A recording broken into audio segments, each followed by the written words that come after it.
Ici, il n'y a pas d'enlèvement. Ici, il y a des martyrs. Université X, 72 cours, 46e cours. Yahuda, 1. Unique chapitre de Jude.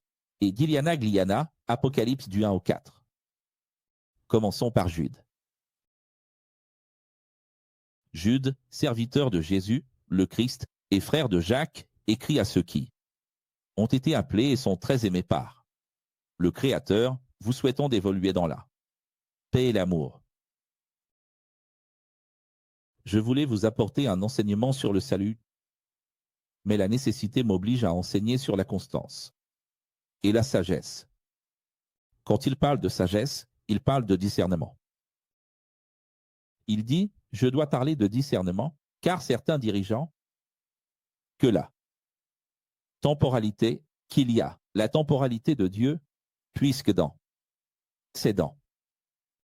que dans la temporalité de Dieu, ils sont déjà condamnés à l'inexistence, se sont infiltrés sournoisement parmi vous pour transformer la grâce en réimprimer la Bible.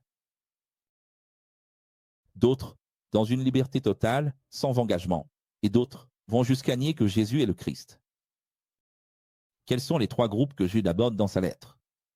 Donc, il y a ceux qui veulent nous ramener au légalisme, ceux qui veulent pousser au désengagement total de l'Église, et ceux qui vont jusqu'à nier que Jésus est le Messie. As-tu compris? Oui, ce sont trois groupes dont il parle. Le premier groupe, ce sont les religieux, les légalistes qui veulent nous ramener à l'Église et dire « Vous êtes en dehors de l'Église, bande de rebelles, il faut revenir ». Et puis il y a les désengagés de l'Église qui disent que non, il faut s'éloigner de plus en plus, en finir avec cette histoire d'école et que chacun fasse ce qu'il veut, quand il veut. Nous sommes libres. Et le troisième groupe, c'est celui qui s'est déjà complètement perdu, qui dit « Tu veux savoir? Jésus n'est même pas le Messie. Il est important, mais ce n'est pas le Messie. » Bien que vous sachiez déjà tout cela, je veux vous rappeler que le Créateur a libéré Israël d'Égypte, mais en même temps, de façon duale. Il a détruit ceux qui ne sont pas restés fidèles au premier contrat. Dieu est-il bon, seulement bon? Qu'a-t-il fait? Il a libéré d'Égypte, oui ou non? Promesse et accomplissement. Il a libéré d'Égypte. C'est magnifique. Mais en même temps, ce même Dieu a détruit ceux qui n'ont pas respecté. À l'époque de Noé, les émanations du mal du Créateur qui étaient dans les cieux sont tombées comme des étoiles. C'est l'original pour que tu comprennes, sinon dans ta Bible, tu ne comprendras pas Jude. Et elles se sont incarnées en tant qu'hommes. Il faut comprendre Genèse 6. Même en étant des êtres spirituels, en s'incarnant comme des hommes, ils ont fauté et n'ont pas été pardonnés. Tu sais, tout comme Pierre a fait une citation disant que même les manifestations angéliques n'ont pas été pardonnées. Jude cite aussi la même chose, que même les manifestations angéliques. Ces manifestations angéliques sont ces visites d'esprits de Dieu qui ont engendré des êtres humains hybrides. Alors les esprits, ces géants morts, sont emprisonnés dans cette dimension. Jusqu'à la fin du règne. Ta Bible dit « chaînes éternelles ». De même, dans un autre apocalypse, Sodome et Gomorrhe. Et les villes alentours se sont livrées à l'immoralité et à des relations sexuelles sans engagement, sans fidélité, et elles non plus n'ont pas été pardonnées.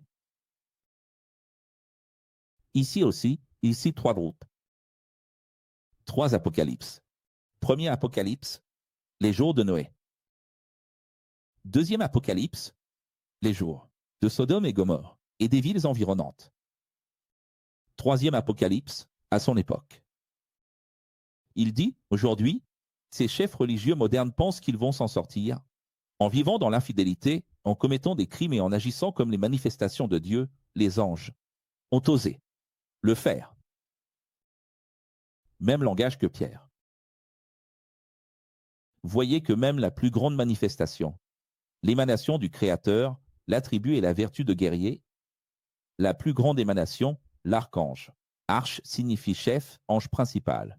Lorsqu'il disputait avec le mal sur ce qu'il fallait faire du corps de Moïse, le corps matériel n'a pas osé manquer de respect à l'importance du mal, se contentant de dire que le Créateur le réprimande. C'est-à-dire, qu'est-ce qu'il fait? Il cite des extraits de livres anciens. Et dans ce cas précis, il s'agit de 2 livres que je vais bientôt révéler, qui ne font pas partie de la Bible, mais sont des compilations que Jude possédait, qu'il connaissait, provenant de parchemins, en dehors du Tanakh. Pour comprendre cela, je vais révéler.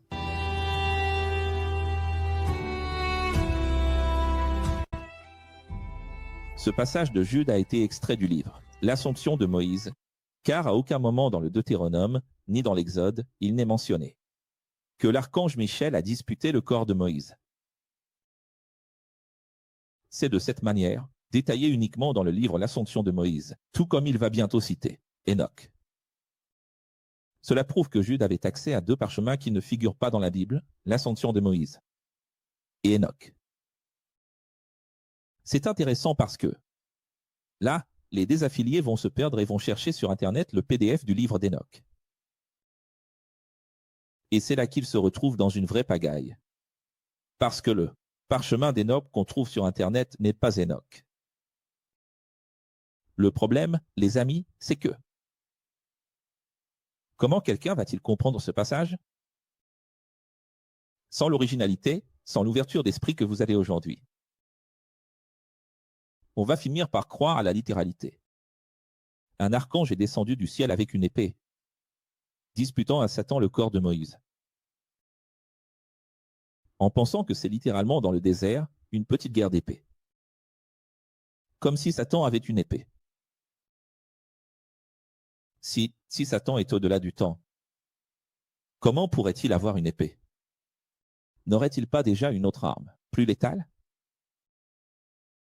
Et comment se fait-il que Dieu soit en retard et ait besoin d'une épée? Et comment l'archange Michel, qui est le chef des chefs, le général des généraux, le maréchal céleste, descend-il avec une petite épée pour se battre dans le désert pour le corps de Moïse? Et les gens croient à cela, sans comprendre qu'il ne s'agit que d'un langage poétique de la culture juive prophétique. Ces dirigeants sont comme des animaux irrationnels. Ils se moquent et diffament tout ce qu'ils n'ont jamais compris. Alors Jude continue de parler de ses dirigeants. Et tout comme Pierre, il était très inspiré par Pierre, son langage est très pétrinien, très proche de celui de Pierre. Il est en train de les traiter d'animaux irrationnels, ce qui est un langage de Jacques, un langage de Pierre. Malheur à eux, car ils ont suivi 3 mauvais chemins.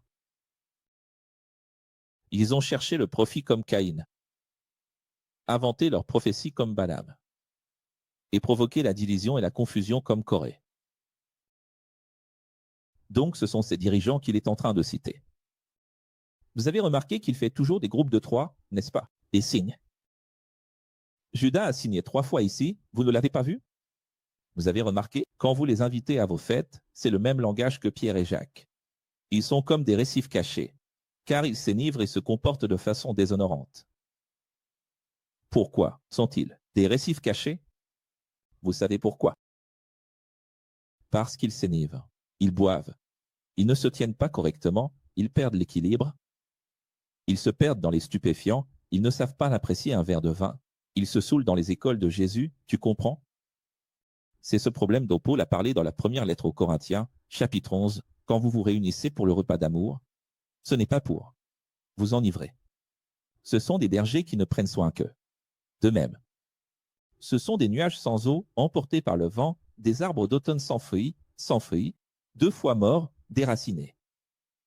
Ce sont des vagues furieuses de la mer, écumant leurs propres actions honteuses, des étoiles errantes, pour lesquelles sont réservées à jamais les ténèbres les plus épaisses.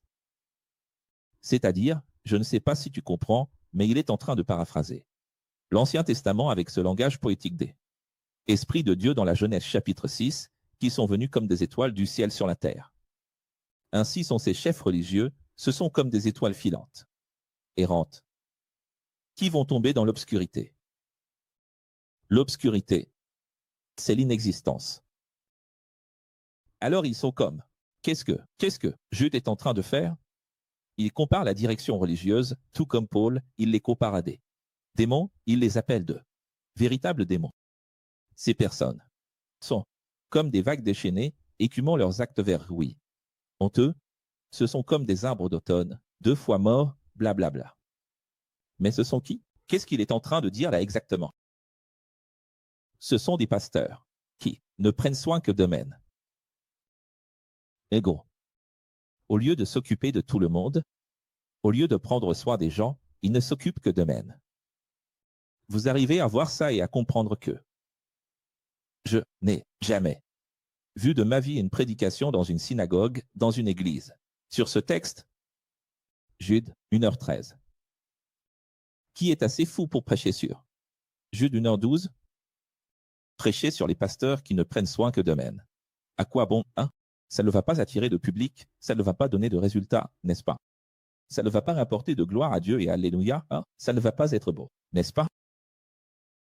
Vous avez déjà vu quelqu'un prêcher sur les pasteurs qui ne prennent soin que d'eux-mêmes? Qui va prêcher contre? Contre lui-même? Ce n'est pas possible, hein, Winston? Enoch, le 7e depuis Adam, a prophétisé à leur sujet. Regardez, le Créateur vient avec des milliers et des milliers de ses manifestations pour juger tout le monde. Il vient avec les archives de toutes les paroles et attitudes que chacun a eues ici sur terre. Et je cite Enoch, 68, 1 et 9. Donc, il cite à nouveau un passage extra-biblique. Quelle est la citation extra-biblique qui ne se trouve pas dans l'Ancien Testament, dans la première Bible? Regardez, le Créateur vient avec des milliers et des milliers de ces manifestations. Parce qu'aujourd'hui, on comprend, n'est-ce pas? Des milliers et des milliers de drones travaillant pour créer une image holographique dans le ciel. Les anges sont pareils, ils travaillent avec une seule et même mentalité. Ce sont de nombreux êtres, mais d'une seule conscience. Aujourd'hui, les gens commencent à comprendre cela grâce à l'IA. Là, oui, ils commencent à comprendre ce qu'est un ange. Jusqu'alors, ils pensaient que chaque ange avait son libre arbitre, qu'un ange était un être séparé, qui allait ici et là. Une autre chose triste et regrettable que les gens ne comprennent pas, c'est qu'ici il est dit que Dieu est omniscient et qu'il garde un registre de tous les mots. Il ne dit pas que ses dirigeants sont des moqueurs, qu'ils plaisantent. De façon déplacée, qu'ils tournent en dérision et se moquent de choses sérieuses, c'est-à-dire, ce n'est pas. Ah, franchement, soyons sérieux. Même moi, je dis quelque chose qui semble antagoniste, parce qu'en réalité, nous qui sommes du X, nous sommes libres et c'est pour ça que nous arrivons à être comme ça. Là-bas, à l'église, Jésus est sérieux, Jésus ne rit pas. Tu sais que les églises sont faites de sérieux. Maintenant, les pharisiens. Alors, où s'inscrit cette moquerie? C'est peut-être parce que vous ne comprenez pas le langage de ces enseignants. Ils ne parlent pas toujours. De moquerie au sens de sarcasme, ce n'est pas toujours. Du sarcasme, de la dérision. Non. La moquerie, c'est parce que ce qu'ils font en buvant et en s'enivrant, en étant hypocrites, en disant une chose et en faisant une autre, en ne pensant qu'à eux-mêmes, c'est une moquerie envers les choses de Dieu. Ce n'est pas la moquerie de la blague, de la conversation, du rire. C'est la moquerie de leur attitude envers les choses sérieuses de Dieu. Ça ne sert à rien d'avoir l'air fermé et de dire que c'est du sérieux, alors qu'en réalité, tu ne penses qu'à toi. Et être son propre pasteur, c'est de la moquerie. Quelle est la véritable moquerie pour Dieu? Se guider soi-même. Ça, c'est se moquer. Parce que Jésus est venu pour enseigner l'ensemble, le collectif, l'Église, à nous aimer les uns les autres. Et là, quelqu'un vient et se guide lui-même. C'est ça, la moquerie. Tu comprends? Pour l'amour de Dieu, c'est pour ne pas qu'il y ait de malentendus. Maintenant, c'est pour ça qu'il dit ceci, Dieu a l'enregistrement de tous les mots, le livre, et les attitudes que chacun a eues ici sur terre. C'est-à-dire, Dieu va demander des comptes pour chaque parole que ces personnes prononcent. Et chaque attitude d'entre elles, tout est enregistré, c'est ça qu'il veut dire. Maintenant, il y a une autre erreur ici. Regardez, le Créateur vient avec des milliers et des milliers de ces manifestations. Dans les textes originaux, c'est ces anges. Si tu prends une traduction, il sera écrit c'est ange. Si tu prends une autre traduction, il sera écrit c'est saint. Et je veux vous rappeler que dans la Bible originale quasi, j'ai dit que les églises manipulent ce texte pour soutenir l'enlèvement. Alors ils enlèvent ange et mettent saint, disant que Jésus vient. Avec ces saint pour dire que l'Église a été enlevée et qu'elle est au ciel. Elle n'a pas traversé la grande tribulation, elle est au ciel et vient avec Jésus. Mais en réalité, l'original ne dit pas c'est saint, là, l'original dit c'est ange. D'accord, d'accord. Ces personnes passent leur temps à se plaindre, ne sont pas reconnaissantes, suivent leurs propres désirs et mauvaises intentions. Remplis d'ego, ils agissent par intérêt, traitant toujours bien seulement ceux qu'ils veulent utiliser, à leur propre avantage. Donc, ils donnent encore plus de caractéristiques de ces hommes. Comment sont ces dirigeants? Ils ne pensent qu'à. Et votre Bible dit, ils flattent, lèchent les bottes, ne font des courbettes qu'à ceux dont ils peuvent tirer profit. Dès qu'ils voient que quelqu'un est puissant, célèbre, riche, ou qu'il a besoin de quelque chose de cette personne, un échange de services, une manœuvre politique au sein de l'Église, alors il devient l'ami de ces gens-là, les flatte et les cajole. Il ne se soucie pas du tout du collectif. Ces personnes ne pensent qu'à elles-mêmes et passent leur temps à se plaindre. Donc, il énumère plusieurs caractéristiques, tout comme Paul l'a fait, comme Pierre l'a fait dans ses lettres, des caractéristiques de ces hommes. Les enseignants de l'école de Jésus avaient prédit cela dans leurs lettres. Ce texte est intéressant parce qu'il prouve que Jude lisait toutes les lettres des autres enseignants, année après année. Donc, même s'il n'existait pas encore de Bible, allant de Matthieu à l'Apocalypse, ils lisaient les lettres les uns des autres. Cela prouve que Jude a lu les lettres de Paul, qu'il a lu les lettres de Pierre. Il a dit, ils ont prédit cela. Dans les derniers temps, il y aura une direction religieuse qui ne suivra plus les enseignements de Jésus, c'est-à-dire les enseignements originaux de Jésus. Ce sont eux qui provoquent oui, des divisions parmi vous. Ceux qui suivent la tendance de leur propre âme, car ils n'ont jamais eu l'esprit de Jésus. Qu'est-ce qu'ils suivent? Leur propre désir. Leur âme ici, les amis, c'est la psyché. Psyché. Leur conscience. Je ne suis que mes propres désirs.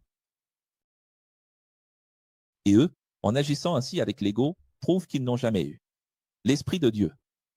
Pourquoi causent-ils des divisions? Parce qu'ils ne suivent pas l'enseignement originel. Ils doivent absolument avoir ce besoin de contredire. C'est la personne qui, quand j'enseigne, doit forcément contredire. S'il n'est pas dans un endroit, dans un espace où il peut contredire, il ne perd pas son temps à être là. Ce n'est pas un élève, il n'a aucune humilité. Il ne peut être présent que là où il contredit. Et ces hommes étaient comme ça. Ils n'ont pas marché avec Jésus, ils n'ont pas marché avec Paul. Ils sont arrivés 20, 30, 40 ans plus tard. Ils voulaient être des leaders.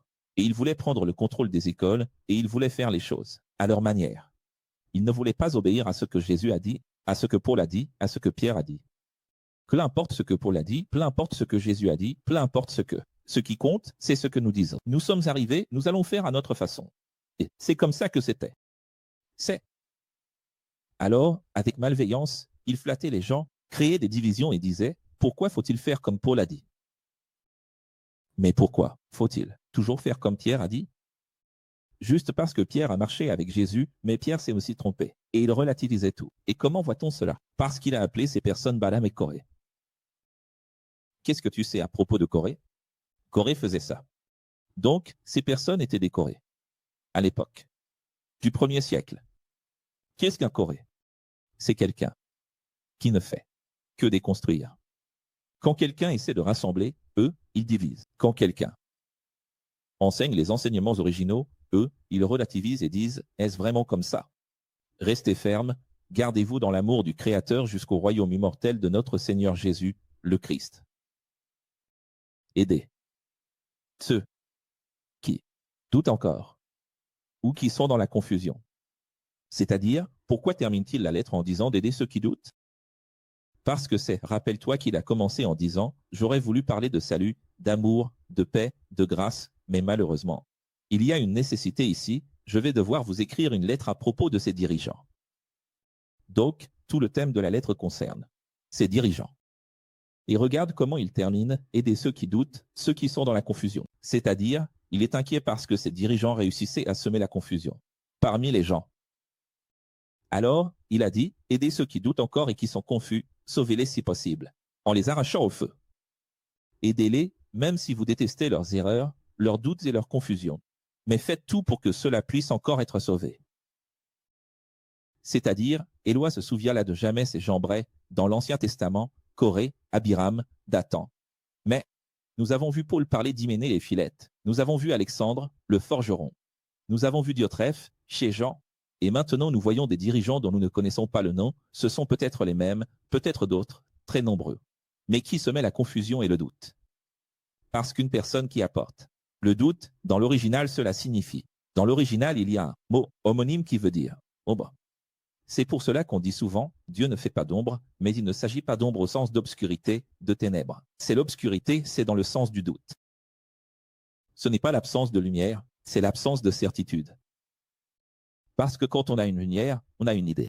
Quand on a une lumière en hébreu, on a une décision, une affirmation sur quelque chose. Et quand on a une ombre, c'est parce qu'on n'a pas encore de lumière sur ce sujet. Tu as compris ça? Le proverbe X, n'est-ce pas, que j'ai inventé. Quel est le proverbe? Celui qui ne se comprend pas, ne se suit pas. Si je n'ai pas de lumière sur quelque chose, je ne le suis pas. Si je suis encore dans l'ombre, je n'ai pas de lumière, je n'ai pas de clarté. Vous devez comprendre que les mots sont tronqués. C'est difficile de traduire un hébreu de cette époque à aujourd'hui. Aujourd'hui, on a ce mot clarté, transparence. Oui, clarté. Waouh, il enseigne avec tellement de clarté. C'est dans ce sens-là. Ah, son enseignement a beaucoup d'ombre. Aujourd'hui, on ne parle pas comme ça. Tu ne vas pas dire, l'émission des Akio aujourd'hui, c'était beaucoup de lumière. Mais tu vas dire, tu vas parler de lumière au sens spirituel, mais tu ne dis pas. Lumière dans le sens de c'était. Clair. Waouh, professeur, ce que vous venez de me dire, c'était de la lumière. Professeur, je suis dans l'ombre.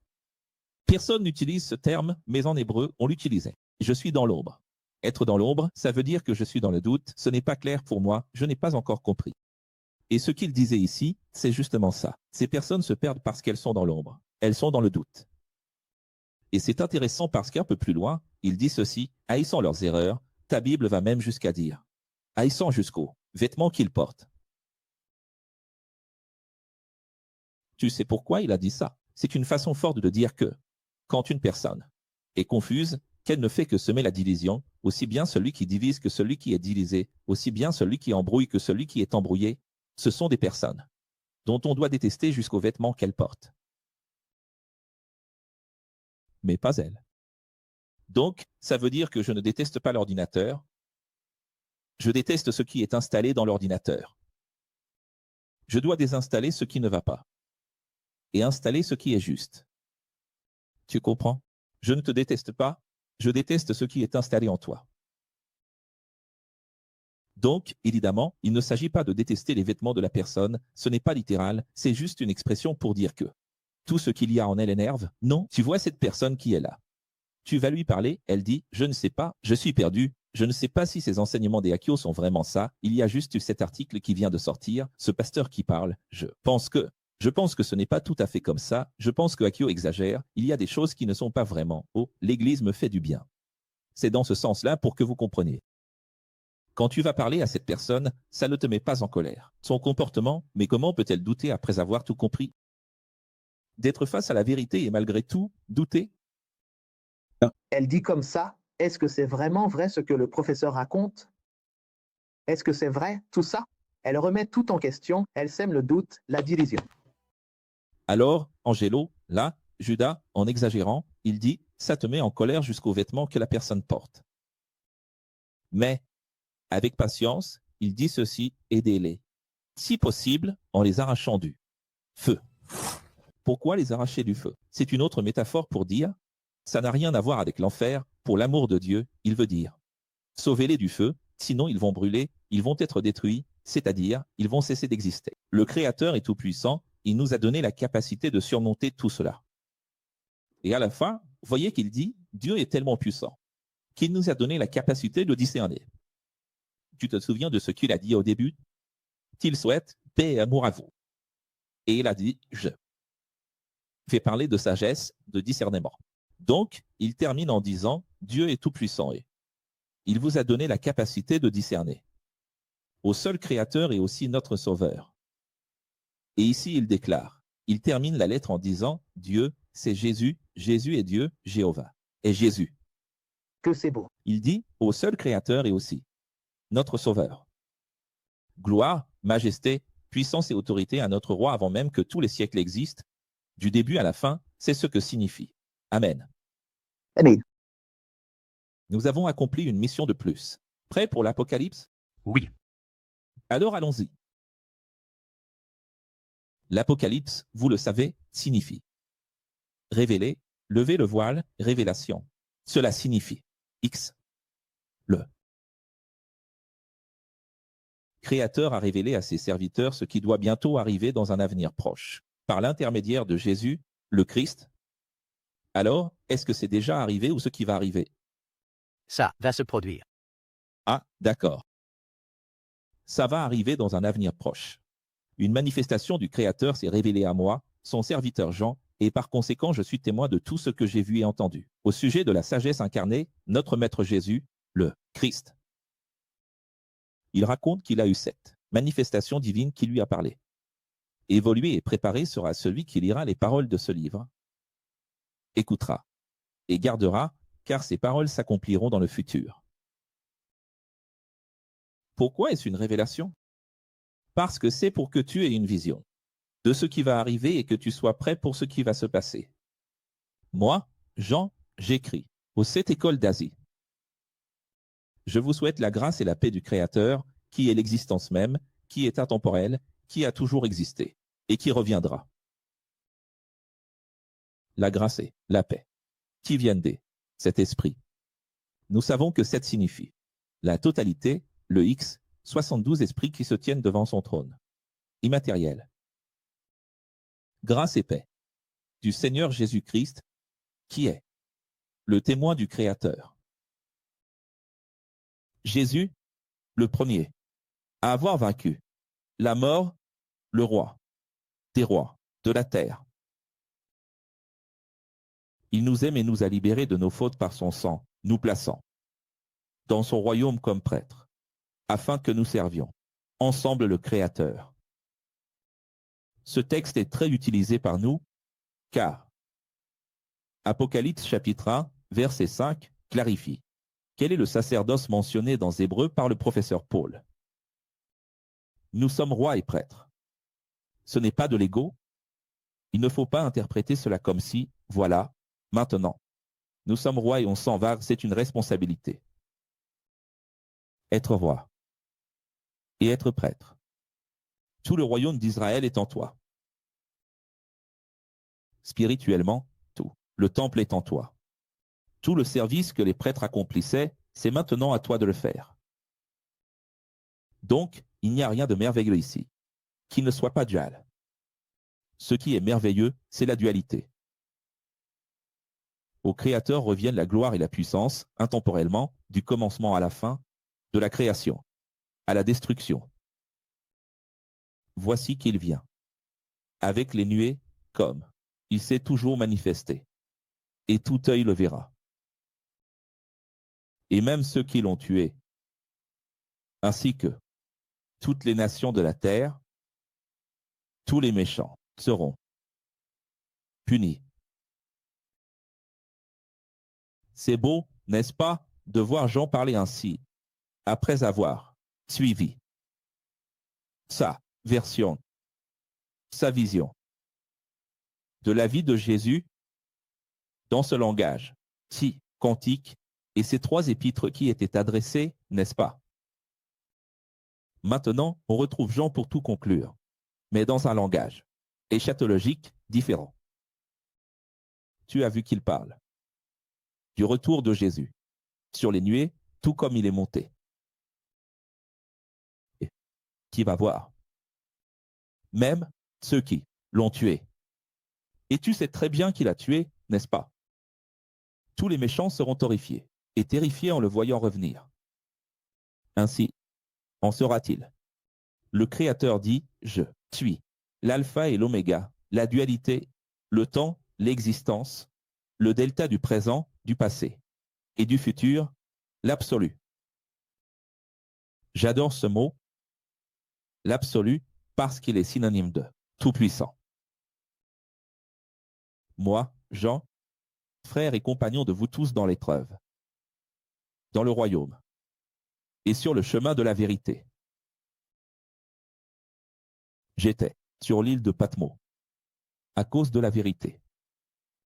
Un jour, le Créateur m'a parlé en esprit avec une voix puissante, qui est venu derrière moi comme une trompette, et a dit, écris dans un livre ce que tu vois, et envoie-le à ces 7 écoles qui se réunissent en mon nom. 7, c'est le X, c'est la totalité. 7 est synonyme de X, c'est l'inconnu, c'est le maximum. Mais ici, elles sont représentées symboliquement par 7 villes d'Asie, Éphèse, Smyrne, Pergame, Thyatire, Sardes et Laodicée.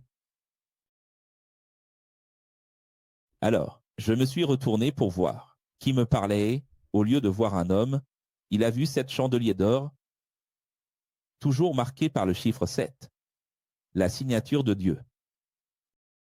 Au milieu des 7 menorahs se tenait le Fils de l'homme, comme il est dit dans Daniel, vêtu d'une robe qui descendait jusqu'aux pieds, et ceint d'une ceinture d'or autour de la poitrine. Sa tête et ses cheveux étaient blancs, comme la laine aussi, blanc que la neige, et ses yeux étaient comme une flamme de feu. Alors, il faut comprendre 2 choses avant de commencer cet apocalypse. Premièrement, tu sais qu'on est dans une réunion universelle jour X, plus profonde et résumée, donc. Les détails sont ici. Dans la Bible, première, deuxième et troisième édition, vous allez trouver de nombreuses citations que je laisse, vraiment beaucoup. Si je devais refaire tout ça ici, ça prendrait beaucoup de temps parce qu'ici c'est complet. L'Apocalypse ici est immense. Et ici, je cite plusieurs fois que, dans tout ce que Jean raconte, les gens pensent, c'est un esprit qui est venu, ou c'est Jésus, l'esprit, les anges, tout ensemble qui lui ont révélé. Et il a écrit. Mais ce n'est pas tout à fait ça. Je ne veux enlever la foi de personne. Au contraire, je confirme avec rationalité. La vérité, c'est que tout ce que Jean a écrit, il l'a fait sous l'inspiration de l'Esprit de Jésus pour réaliser une apocalypse de la grâce. N'y avait-il pas des apocalypses de la loi dans le Tanakh, dans la première Bible, dans l'Ancien Contrat, dans l'Ancien Testament? Daniel, Ézéchiel, Jérémie, Isaïe, Abdia, et ainsi de suite. N'y a-t-il pas tout un recueil vétérotestamentaire? Ce qu'il voulait faire, c'était un de la grâce.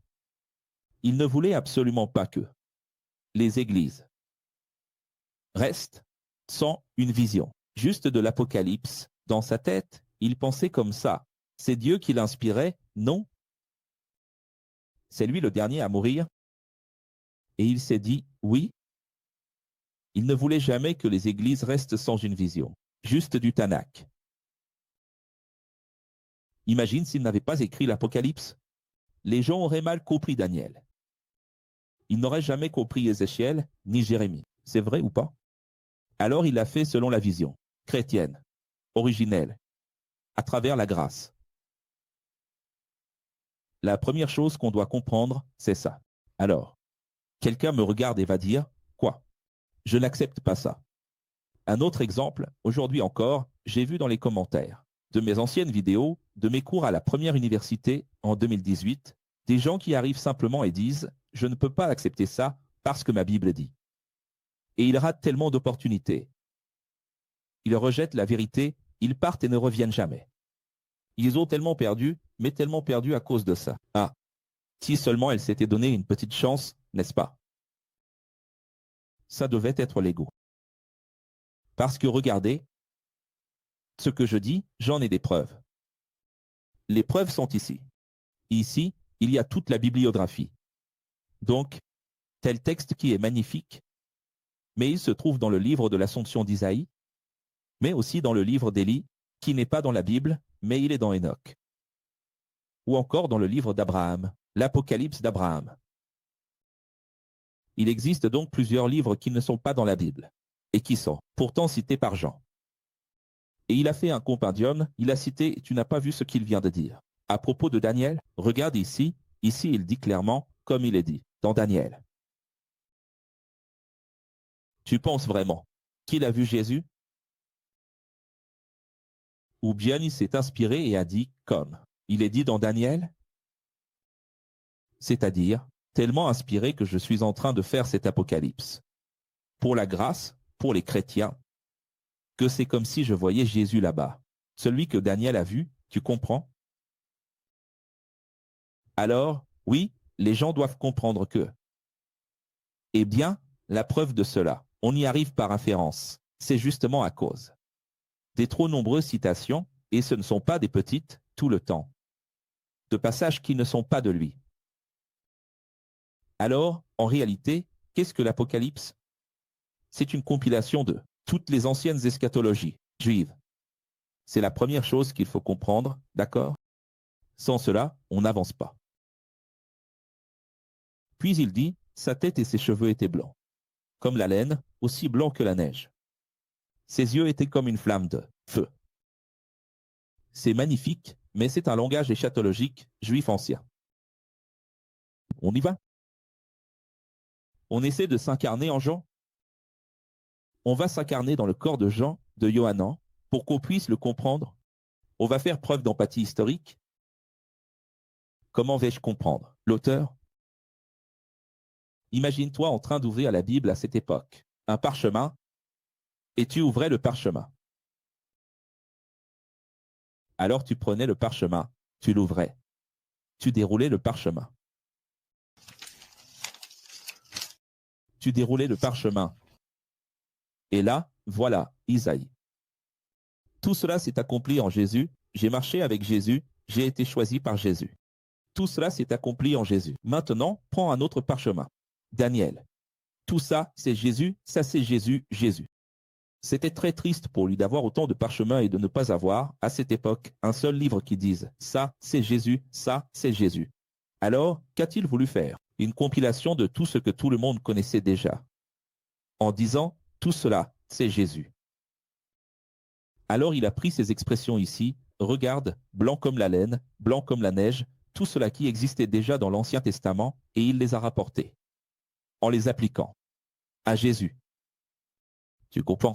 C'est la première fois qu'un juif prend toute l'eschatologie de l'Ancien Testament et dit, c'est accompli. Tu as compris? Ses pieds étaient comme du bronze dans une fournaise ardente et sa voix comme le bruit de nombreuses. Si toutes ces expressions que je lis se trouvent dans l'Ancien Testament. Dans sa main droite, il tenait les 7 esprits et de sa bouche sortait une épée tranchante à double tranchant. C'est-à-dire, cette histoire d'une épée aiguisée qui sort, c'est très ancien. Ce n'est pas nouveau. Il y a des gens qui disent, waouh, c'est la révélation que Jean a eue. C'est un langage ancien, juif. Son visage était comme le soleil quand il brille dans toute sa force. Une lumière éblouissante. Ensuite, il présente l'accomplissement de cela pour que les Juifs croient en Jésus. Quand j'ai vu le Seigneur Jésus, je suis tombé à ses pieds comme mort. Alors il posa sa main droite sur moi et dit, « N'aie pas peur, je suis le premier et le dernier, le commencement et la fin. » Ce langage est aussi bien connu. Je suis la vie. Je suis mort dans la matière pendant peu de temps, mais je suis vivant dans l'immatériel pour toujours. Je détiens les clés de la mort et de la réhologrammation. Qu'est-ce que la hologrammation, les amis? C'est le paiement des dettes après la mort, quand la personne va revivre ses erreurs en enfer, dans une boucle de conscience jusqu'à ce qu'elle comprenne ce qu'elle a fait de mal. J'ai les clés de la mort et de la réhologrammation après la mort, je maîtrise la mort. Maintenant, les croyants, lorsqu'ils auront accès à ce genre d'études inédites, à cet enseignement profond, ils vont dire, c'est de la folie. La folie, c'est de croire que Satan a des clés. La folie, c'est de croire que Jésus est descendu dans le sein de la terre pour aller chercher 2 clés. Ça, c'est de la folie. Quelle taille devrait avoir? La clé de la mort? Et la clé de l'enfer? Et le portail de l'enfer? Les gens et les pasteurs qui sont descendus là-bas et ont vu le portail, sa taille, sa couleur. Est-il pas les portails de l'enfer? Est-ce qu'il rouille ou pas? Est-ce que c'est de la peinture satinée? Est-ce que c'est de l'époxy? Parce que, là-bas, en enfer, les choses doivent se détériorer rapidement, Non.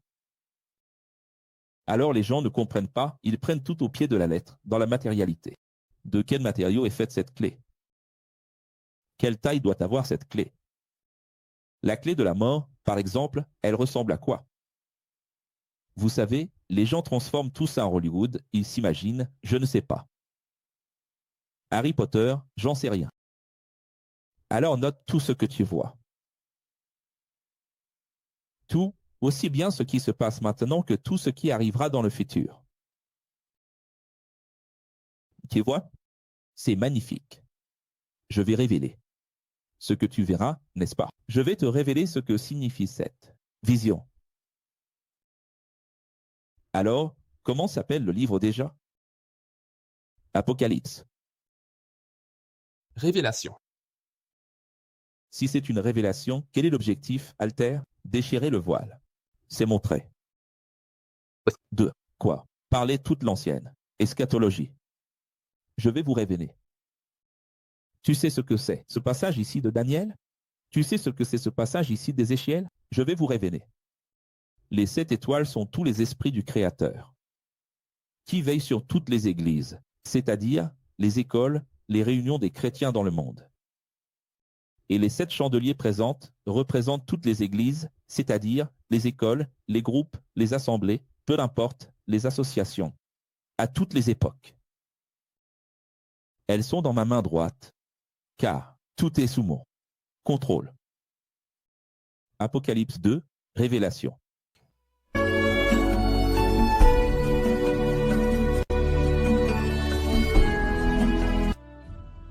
L'ange de l'Église n'est pas le pasteur ou le dirigeant qu'on t'a appris toute ta vie pour l'amour de Dieu, d'une dénomination et de même l'Église. N'est pas un temple ou une dénomination. J'en continue au messager de lumière chargé de transmettre le message de la vérité à tous ceux qui sont dans la capitale, Éphèse. Écrit, voici le message de celui qui tient toutes, absolument toutes les 7 étoiles dans sa main droite et qui marche. Parce qu'il domine véritablement toutes les assemblées. Qu'est-ce qu'une assemblée, les amis? Un collectif, une église. De la terre, représentée par les 7 chandeliers d'or. Il dit d'abord, je connais ton caractère. Donc, il parle de l'école d'Éphèse. Franchement, il y a tellement d'infantilisme théologique, tellement de manque de vision chez ces hommes qui prétendent être remplis du Saint-Esprit, qui dépensent 3-5 000 reais pour chaque costume, et qui donnent une impression de sérieux à l'endroit. À cause du prix de la chair, du rideau. On dirait que tout est très sérieux parce que tout est vraiment cher et bien fait, n'est-ce pas? Mais ce qui sort de leur bouche, c'est tellement puéril. Vous croyez qu'il y a des gens qui vont dire que ces églises sont ces temples? Que ces églises sont cette dénomination? Que la quadrangulaire, l'assemblée de Dieu, la congrégation? Il y a des gens qui vont dire que c'est cette église sont. Tout simplement, l'église catholique va dire, ce sont simplement les églises de l'époque, c'était l'école de Jésus qui se trouvait là à Smyrne, à Thyatire. C'est littéral, c'est vraiment ça. Et il y en a d'autres qui vont dire, ce sont des dispensations. En réalité, Éphèse va de 50 après Jésus-Christ, jusqu'à 250. Et ensuite, une autre école, Jésus m'a révélé. Il faut qu'il ait la révélation de la révélation, parce que la révélation de Jean n'a pas été complète. L'Apocalypse n'a pas réussi à être complet, il a fallu que quelqu'un ait la révélation de la révélation. Les gens, arrêtez d'inventer des choses. Essayons de comprendre la mentalité de Jean. Qu'est-ce qu'il essaie de nous transmettre? Il fait maintenant ce qui a toujours été fait d'autrefois. Avant, c'était les royaumes, les rois, n'est-ce pas? Maintenant, ce sont les églises. C'est tout? C'était juste un nombre quelconque. Et il a choisi les 7 villes principales les plus importantes commercialement de l'époque. Et c'est tout. Caractère. Je connais votre caractère, votre travail acharné, et votre lutte constante. Je sais que vous ne tolérez pas les hommes mauvais, et que vous avez mis à l'épreuve les faux maîtres envoyés, découvrant qu'ils étaient des imposteurs. Donc, ça, c'est bien. Ici, tout est dual. Les points positifs et négatifs. Vous avez persévéré et supporté les souffrances à cause de mon nom. Et même en souffrant, vous n'avez jamais perdu courage. Jusqu'ici, c'est la partie positive, non? Tout comme dans le langage prophétique de l'Ancien Testament, ensuite ça changeait. Mais j'ai ceci contre vous. Là, il cite Jérémie. 2 heures de vous êtes détournés de l'amour que vous aviez. Tu vois? Alors, les gens vont dire, c'est une révélation que Dieu lui a donnée sur le moment, un ange qui parlait. Mais en réalité, il cite simplement Jérémie 2 heures 2.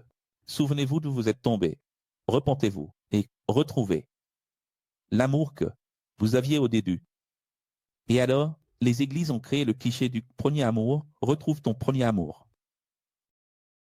Ce n'est pas totalement faux, car nous devons effectivement demeurer dans l'amour.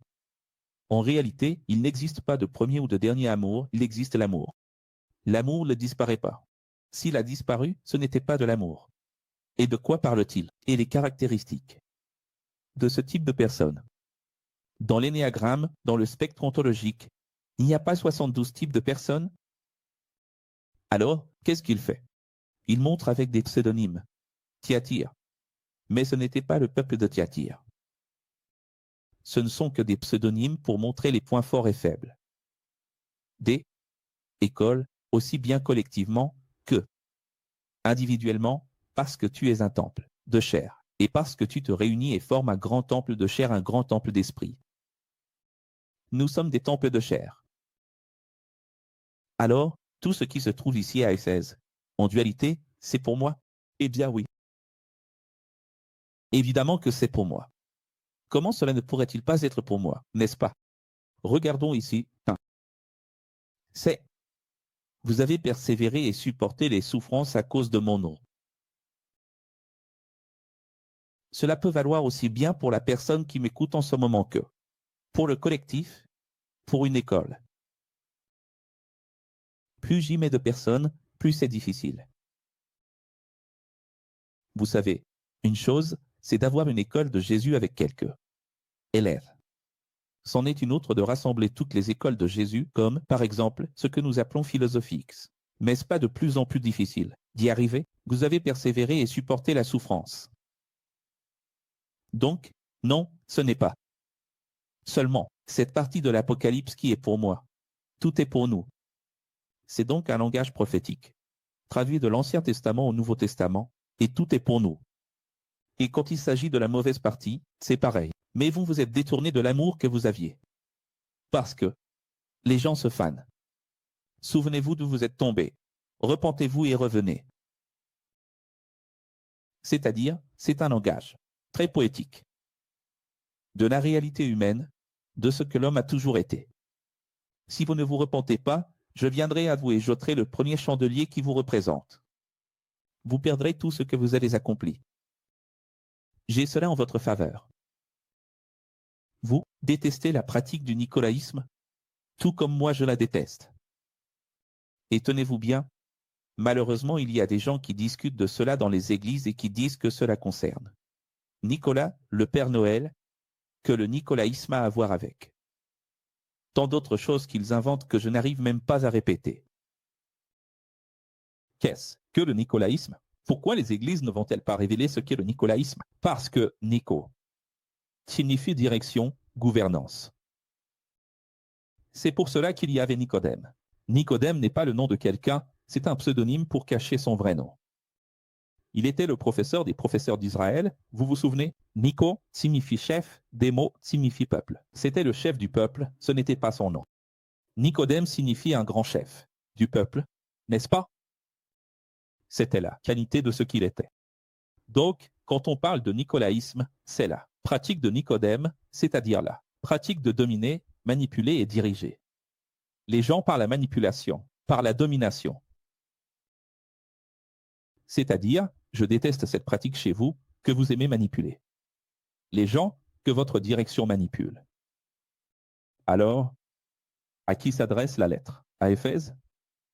À tout groupe qui se réclame de Jésus et qui vit dans la domination et la manipulation.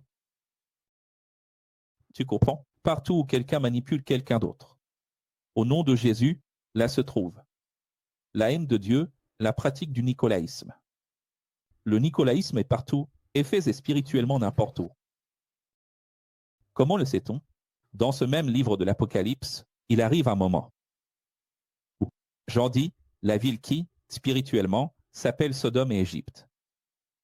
Et devine de qui il parle? Ni de Sodome, ni de l'Égypte. Il parle de Jérusalem. Alors, quand il dit la ville spirituellement Sodome et Égypte, de qui parle-t-il? Jérusalem. Jérusalem. Quand il parle d'Éphèse, parle-t-il vraiment d'Éphèse?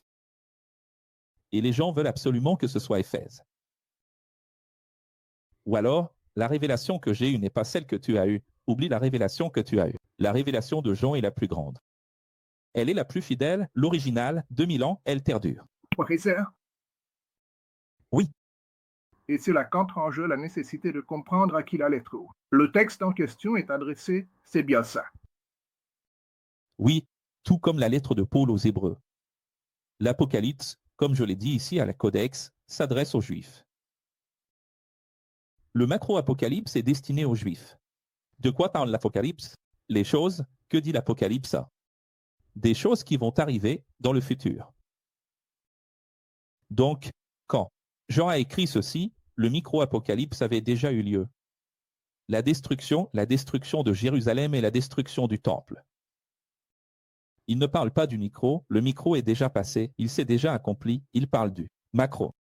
C'est justement parce que le micro s'était accompli qu'il était bien plus inspiré pour écrire cet apocalypse. Imagine, après toute la destruction de Jérusalem, il était vraiment inspiré pour écrire. Pour parler d'un macro-apocalypse. Il venait tout juste de voir un apocalypse se produire dans sa propre ville, n'est-ce pas? Je ne vous ai pas dit, maintenant que nous avons étudié Yohanan Aleph Dagimel. Je ne vous ai pas dit que, enfin, que Jean était professeur à l'école d'Éphèse pendant les dernières années de sa vie? Tu comprends? Alors, pourquoi commence-t-il par Éphèse? Parce qu'il est professeur à l'école d'Éphèse? Non. Donc il s'en inspire. Tu sais que lorsqu'un auteur va parler de quelque chose, en général il cite des choses qu'il a vues. Tu as déjà regardé un feuilleton où tu vois une situation et tu te dis « Waouh, comment l'auteur a-t-il inventé ça ?» Puis tu regardes une série sur Netflix et tu te dis « Cette série est intéressante ». Absolument toutes les situations qui se passent dans une série ou un feuilleton, c'est quelque chose que l'auteur a vu dans sa vie avec la voisine, le voisin, l'oncle, le père, la mère, le cousin. Il a noté ça dans sa tête ou sur un bout de papier et un jour il l'a reproduit dans une scène. Vous avez compris? Comme la musique. Oui, une chanson aussi. Et qu'est-ce qu'on veut dire par là? Nous voulons simplement dire que lorsqu'il dit la première église, c'est Éphèse, c'est parce que c'est ce qu'il a vécu, n'est-ce pas? L'école d'Éphèse. Que tous ceux qui peuvent entendre, entendent ce que l'Esprit dit à travers. Le messager à toutes les assemblées. Qui est le messager? Le messager, c'est la manifestation de Dieu, cette manifestation de lumière qui vient à lui. L'inspire, lui parle. À ceux qui vaincront, je donnerai le droit de manger de l'arbre, de la vie qui se trouve depuis le commencement dans le jardin d'Éden. C'est là que commence la deuxième lettre, le deuxième chandelier, verset 8. Messager de lumière chargé de transmettre le message de la vérité. À ceux qui sont dans la ville de Smyrne, écrit. Voici le message de celui qui est le premier et le dernier, celui qui a vaincu la mort. Je connais vos souffrances et à quel point vous êtes pauvre matériellement, mais pour moi, vous êtes riche spirituellement. Je connais le grand mensonge qui, à mes yeux, est une calomnie, de la part de ceux qui se disent juifs, mais ne le sont pas. Ils sont juifs biologiquement, mais leur comportement prouve qu'en réalité, ils sont des synagogues du mal. Donc, ce langage de Jean, on l'a beaucoup vu dans les épîtres, c'est cette idée, l'esprit de l'antéchrist est déjà parmi nous, car ce sont eux qui, au lieu de faire ce qui est juste, au lieu de suivre les Écritures dont l'intention a toujours été l'amour, la paix, l'élégance de l'écoute s'en détournent. Si un homme est venu appeler Yeshua, disant qu'il est le Messie, écoutez-le. Aveugle, hostile, se prétendant de Dieu, il persécutait Jésus, conspirait sans cesse pour le tuer. Alors, qu'est-ce qu'il est en train de dire ici? À cette école, à cette région, à cette ville, il dit que ces personnes pouvaient bien être juives, enfants d'Abraham, par l'ADN, mais leurs attitudes montraient qu'elles n'étaient pas de la synagogue du bien, de la synagogue de Dieu, mais de la synagogue du mal. Malheureusement, les amis, il y a tellement de déformations à ce sujet ici. Au tabernacle de la foi, ils vont dire qu'il s'agit ici d'époque, et que chaque ange représente un pasteur, et que cela fait référence à chaque dispensation et période, ainsi qu'à une direction, en terminant par Luther. Comment cela peut-il se terminer avec Luther, alors que Luther était contre l'Apocalypse? Comment cela peut-il se terminer avec Luther, alors que Luther ne voulait pas de l'Apocalypse dans la Bible? Je ne sais pas si vous le savez, mais le fondateur de l'Église évangélique, le père des évangéliques, détestait l'Apocalypse. Il disait que Apocalypse, c'était un tas de petites lettres, faites pour préparer une soupe. Autre chose, et là, pour rendre la chose encore plus triste, il y a des gens qui vont dire que cette synagogue du mal a un rapport avec le sionisme et qui montent tout un truc, relient ça à la franc-maçonnerie, et ça fait tout un blablabla. Alors qu'en réalité, ce dont il est question, c'est que ceux qui ont tué Jésus, ce sont les religieux qui étaient censés l'écouter, l'accueillir. Les religieux qui étaient censés l'accepter parce qu'ils connaissaient la première Bible. Mais ils l'ont tué. Et pourtant, après de nombreuses décennies, que se passait-il? Des personnes qui se disaient enfants d'Abraham. Mais pour Dieu, qu'étaient-ils? Des synagogues, du mal. De quoi parle-t-il quand il parle de synagogue du mal? Parle-t-il nécessairement de la synagogue là-bas? Oui et non, mais il parle de façon plus profonde. Il parle de tout groupe qui se dit de Dieu, mais dont le comportement prouve que cette soi-disant église, ce temple, cette maison de Dieu, n'est pas de Dieu, non. Elle est du mal, elle est de Satan. Satan, ça veut dire quoi? Le contraire. N'ayez pas peur de ce que vous allez souffrir entre les mains des Juifs. Sachez que ces démons vont jeter certains d'entre vous en prison. Et vous subirez la persécution pendant 10 ans. C'est un langage prophétique, cela ne veut pas dire que nous serons littéralement persécutés pendant 10 ans. Donc, c'est comme ça, n'ayez pas peur de ce que vous allez souffrir aux mains de ces religieux. N'est-ce pas? Parce que quand on parle des Juifs, il faut tout expliquer. Et en réalité, les Juifs, et en réalité, les musulmans aujourd'hui, et en réalité n'importe qui, comme vous venez de le voir ici à la GT, le groupe de la Bible, hostile, qui vole, tue et détruit au nom de Dieu, n'est-ce pas? Peu importe qui c'est, ce qui compte, c'est qu'il s'agisse de religieux avec cette mentalité que, vous savez, ils vous jetteront en prison.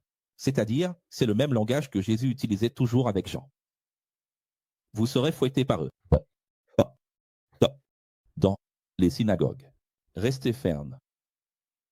Restez fermes. Restez fermes. Jusqu'à la mort. N'ayez pas peur. Des religieux mauvais. Et alors je vous donnerai la couronne de la vie éternelle. Y a-t-il une couronne qui nous attend? Littéralement? Pour l'amour de Dieu, franchement.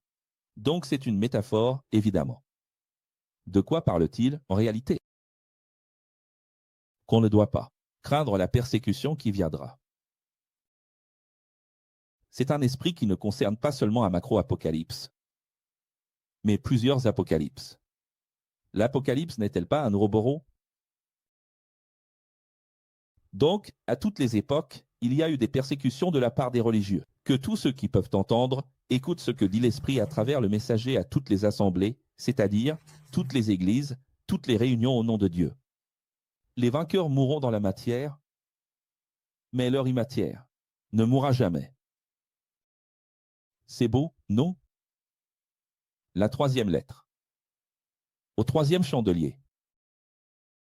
Alors, chacun de nous peut imaginer 7 chandeliers, ou on peut imaginer 49 bougies, ou simplement une bougie pour chaque église. Peu importe.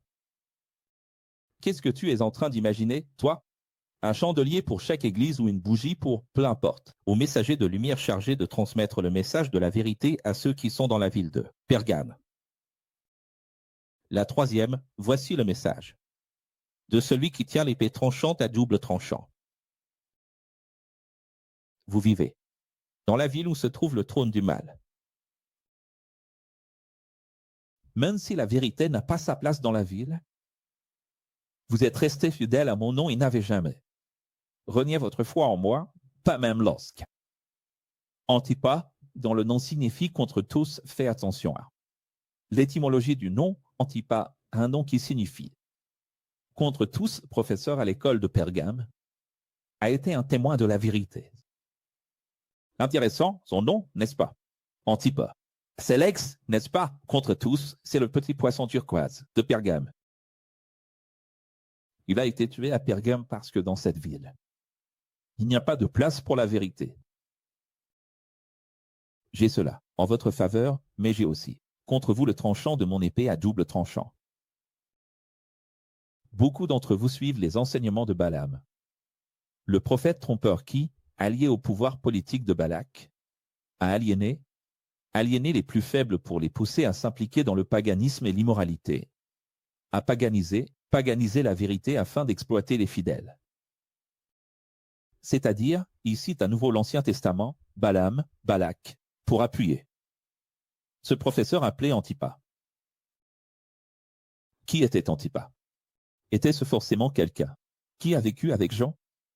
Comme je le répète, on écrit ce qu'on a vu, ce qu'on a vécu. Mais est-ce vraiment d'Antipas qu'il parle ici? Non, parce que tout le langage est poétique et prophétique. Donc Antipas représente tout professeur qui suit la vérité et qui est persécuté jusqu'à la mort, à qui les villes ne laissent pas de place. Qui est Antipas ici? Contre tout, où sont les petits poissons bleu turquoise? Ainsi, en étant trompés et dévorés par de faux enseignements et des chefs religieux, ils seront maintenant dévorés et détruits par ces mêmes dominateurs religieux. Les Nicolaïtes. Donc, si tu as choisi d'écouter les Nicolaïtes, c'est que tu ne veux pas entendre Antipas. N'est-ce pas toujours comme ça? Il y a ceux qui vont écouter Antipas, le professeur de la vérité, et ceux qui vont écouter les Nicolaïtes. N'est-il pas vrai que la majorité préfère écouter les Nicolaïtes du Brésil, Macédo et dire? Ils préfèrent écouter les Nicolaïtes. Tu te souviens de ce que Edien Macédo a dit à Ziaio Fabian? Ce que je fais n'est pas correct, mais ça marche.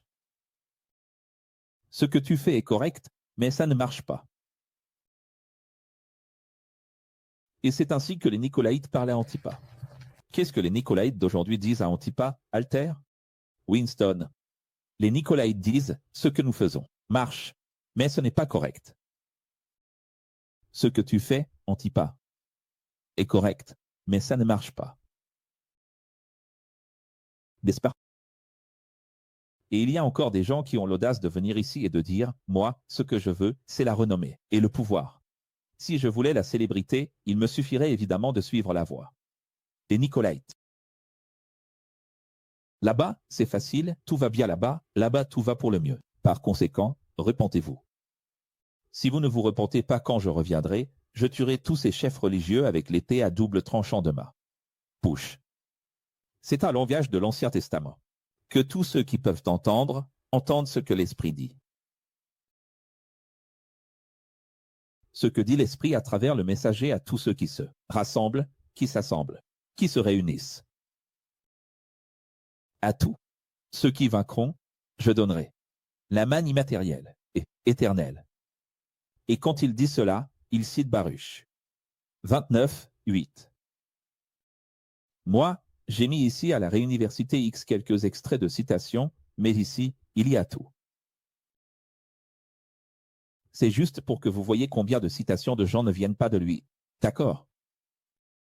Maintenant, au-delà de ce livre, qui est aussi extra-biblique, tu sais bien que Baruch n'est pas dans l'Ancien Testament, n'est-ce pas? Baruch est-il dans l'Ancien Testament? Non, pas. C'est dans l'Ancien Testament catholique. Allons-y. Avant de continuer, je voudrais vous demander une chose essentielle, qui mériterait même d'être un révélatoire, mais je vais avancer. Souvenez-vous de ma chanson « Je ». Je ne me bats pas pour un paradis. J'existe et j'insiste. Cela me suffit. Parce que, voyez-vous, ce langage est à la fois poétique et prophétique. Ceux qui vaincront recevront la manne, une couronne, seront des colonnes, s'assieront avec moi, seront comme moi, recevront une récompense, un salaire, une rétribution, des rues d'or, des murs de cristal. Pour l'amour de Dieu, c'est un piège. Tout cela, c'est juste du langage, c'est un langage poétique, prophétique, magnifique. Elle devait être écrite ainsi, parce qu'elle est magnifique, elle parle là de la manne de l'ancien et de la manne du nouveau immatériel. Quelle est la nouvelle manne? Que représente-t-il pour nous? C'est juste une application, vous comprenez? Le type et l'antitype. C'est de la typologie, ce qui était et ce qui sera. Jésus et la manne, c'est dans un sens. Poétique, c'est magnifique, c'est vraiment très beau. Mais il y a des gens qui tombent au-delà de ce côté poétique dans un piège littéral. Quel est ce piège? Professeur, moi je crois que c'est vraiment de la manne, je crois que c'est vraiment une couronne. Rien ne me sort de la tête que je vais recevoir ma récompense. Si tu tombes dans la littéralité, Winston et Jussara, tu es tombé dans le piège. Parce que nous ne pouvons pas militer, par intérêt ou pour une récompense. Tu crois quoi? Que nous allons être loyaux et fidèles à Dieu et faire des sacrifices pour nous sauver, pour acheter notre salut. Tu penses qu'il y a une mairie. Il existe une méritocratie. Dans la grâce? Si la grâce est absolument le contraire de la méritocratie, qu'est-ce que la grâce? Si ce n'est pas l'antiméritocratie? La grâce, c'est le paiement de toutes les dettes à la croix. Indiqué. Qu'est-ce que vous voulez de plus? Je veux dire, ce n'est pas suffisant d'exister, ce n'est pas suffisant. Que Dieu soit venu et soit mort, mort pour nous, qu'il ait payé nos dettes par son sang. Il nous est offert un chemin de crédit. Tu vois comme. C'est beau de voir une personne en jupe, avec les cheveux longs, allant à l'église. C'est beau dans la dévotion, dans le sacrifice de la chair. Mais, comme le dit Colossiens 2, 18 et suivant, c'est inutile. Pourquoi est-ce inutile? Alter? Tu veux dire que les gens qui vont à l'église, ils vont dans l'espoir d'être récompensés? Récompensé matériellement. Que tous soient extirpés, jetés dans le feu de l'enfer, pour, toujours, en souffrant, pendant que toi tu te promènes dans des rues d'or et des demeures célestes. Pourquoi devons-nous être récompensés avec de l'or pur, du cristal et du saphir étincelant? Je ne veux pas de ça. Je veux simplement remercier pour mon existence. J'existe. Et comme le dit ma nouvelle chanson qui arrive, je n'ai pas demandé à exister. J'existe. Je ne suis pas ingrat au point de dire, je n'ai pas demandé à exister, j'existe. La chose la plus incroyable qui existe, c'est d'exister. C'est tout. Juste, purement, exister. L'adité. Et si je peux, Alter, continuer à exister après ce que nous appelons la mort. Erdité. Je n'ai besoin de rien d'autre. Pourquoi les gens doivent-ils tomber dans le piège? Je fais réfléchir les gens, vous devez comprendre que j'ai tout arrêté ici pour faire réfléchir les gens. Quand ils vont suivre le cours 46, ils doivent comprendre que tout ce qu'ils ont appris est faux. La récompense, les amis. La récompense, c'est le salut, mon enfant. Si tu ne consolides pas ton élection, si tu ne continues pas à rester fidèle au contrat avec Dieu, tu n'y arriveras même pas. Et dans le royaume, nous allons transformer le monde selon la bonne politique de Dieu. Nous n'allons pas arriver là-bas avec des rues d'or déjà mystiquement, mystérieusement transformées, alchimiquement transformées, surnaturellement transformées. Là, Dieu a tout transformé et a tout rendu parfait pour nous, c'est comme ça. Quel est le sens? Mes professeurs, Vous allez lire les prochains chapitres. C'est écrit là que la ville que Jésus est allé préparer, la demeure, que la ville est prête. Son royaume immatériel, qui descendra sur terre, sera parfait. Oh, merde, quoi. Non, professeur, la Bible dit que Jérusalem descend du ciel déjà prête. Jérusalem, mon enfant. Si Jérusalem descendait du ciel, alors seuls 144 000 pourraient y tenir à l'intérieur. Et si seuls 144 000 peuvent y entrer, alors ce sont seulement les témoins de Jéhovah, parce qu'ils disent que c'est seulement eux. Et si ce ne sont pas seulement les témoins de Jéhovah, ça se complique, parce que ce sont 144 000 depuis Adam. Quelles sont nos chances de faire partie de cette liste? C'est ça, l'amour de Dieu? Jeter 30 milliards de personnes qui ont déjà vécu sur Terre. Et n'en sauver que 144 000. Littéralement. Tu comprends à quel point la mentalité des gens est étriquée, comme c'est triste.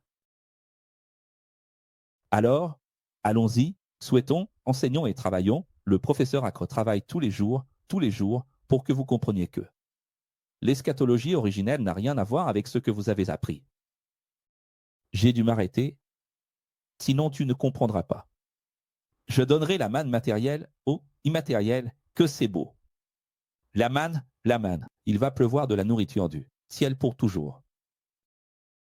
Vas-y. Mon père et moi, nous travaillons. Jusqu'à aujourd'hui. Si Jésus est le Père dans un langage métaphorique, travaille encore aujourd'hui, tu crois quoi? Que le Père et Jésus vont travailler pour que toi tu te reposes éternellement? C'est ça? Le royaume de Dieu, c'est chanter Alléluia d'un nuage à l'autre pendant que Jésus travaille. Pour t'apporter à manger? Marchandage. Spirituel? Ils recevront aussi un diamant de troc, l'Urim et le Tumim, et dessus sera inscrit un nouveau nom à moi. Un nouveau. Non, à moi, qui ne sera connu que par le vainqueur qui le recevra. Chaque vainqueur aura un nouveau. Non à moi, spécial et individuel. C'est beau ou pas? C'est magnifique. Angelo, les 72 noms de Dieu sont des dérivés de Yod et Wahé. Alors, qu'est-ce que Jean a poétisé? Il s'est dit, regarde, si, imagine, tout comme il existe 72 dérivations de YHWH, chacun aura son propre nom de Dieu. Tu as déjà pensé à quel point ce serait beau? C'est comme, par exemple, Judas Yahuda. Son nom, c'est Jean Yohanan. Tu imagines si tout le monde avait un nom qui commence par Ya, Ye, Yo, Yu. C'est vraiment magnifique, c'est très prochant, non? La profondeur de tout ça, c'est. C'est magnifique. La profondeur de tout ça va bien au-delà de la littéralité. Il y a des gens qui pensent qu'ils vont arriver là-bas et recevoir leur nom écrit sur le front. Ce nom, c'est du sens, mes amis. Un nom, c'est du sens. Un nom, c'est une identité. Un nom, c'est l'accès aux portes célestes. De hautes technotels, beaucoup de technologie. Tu vois?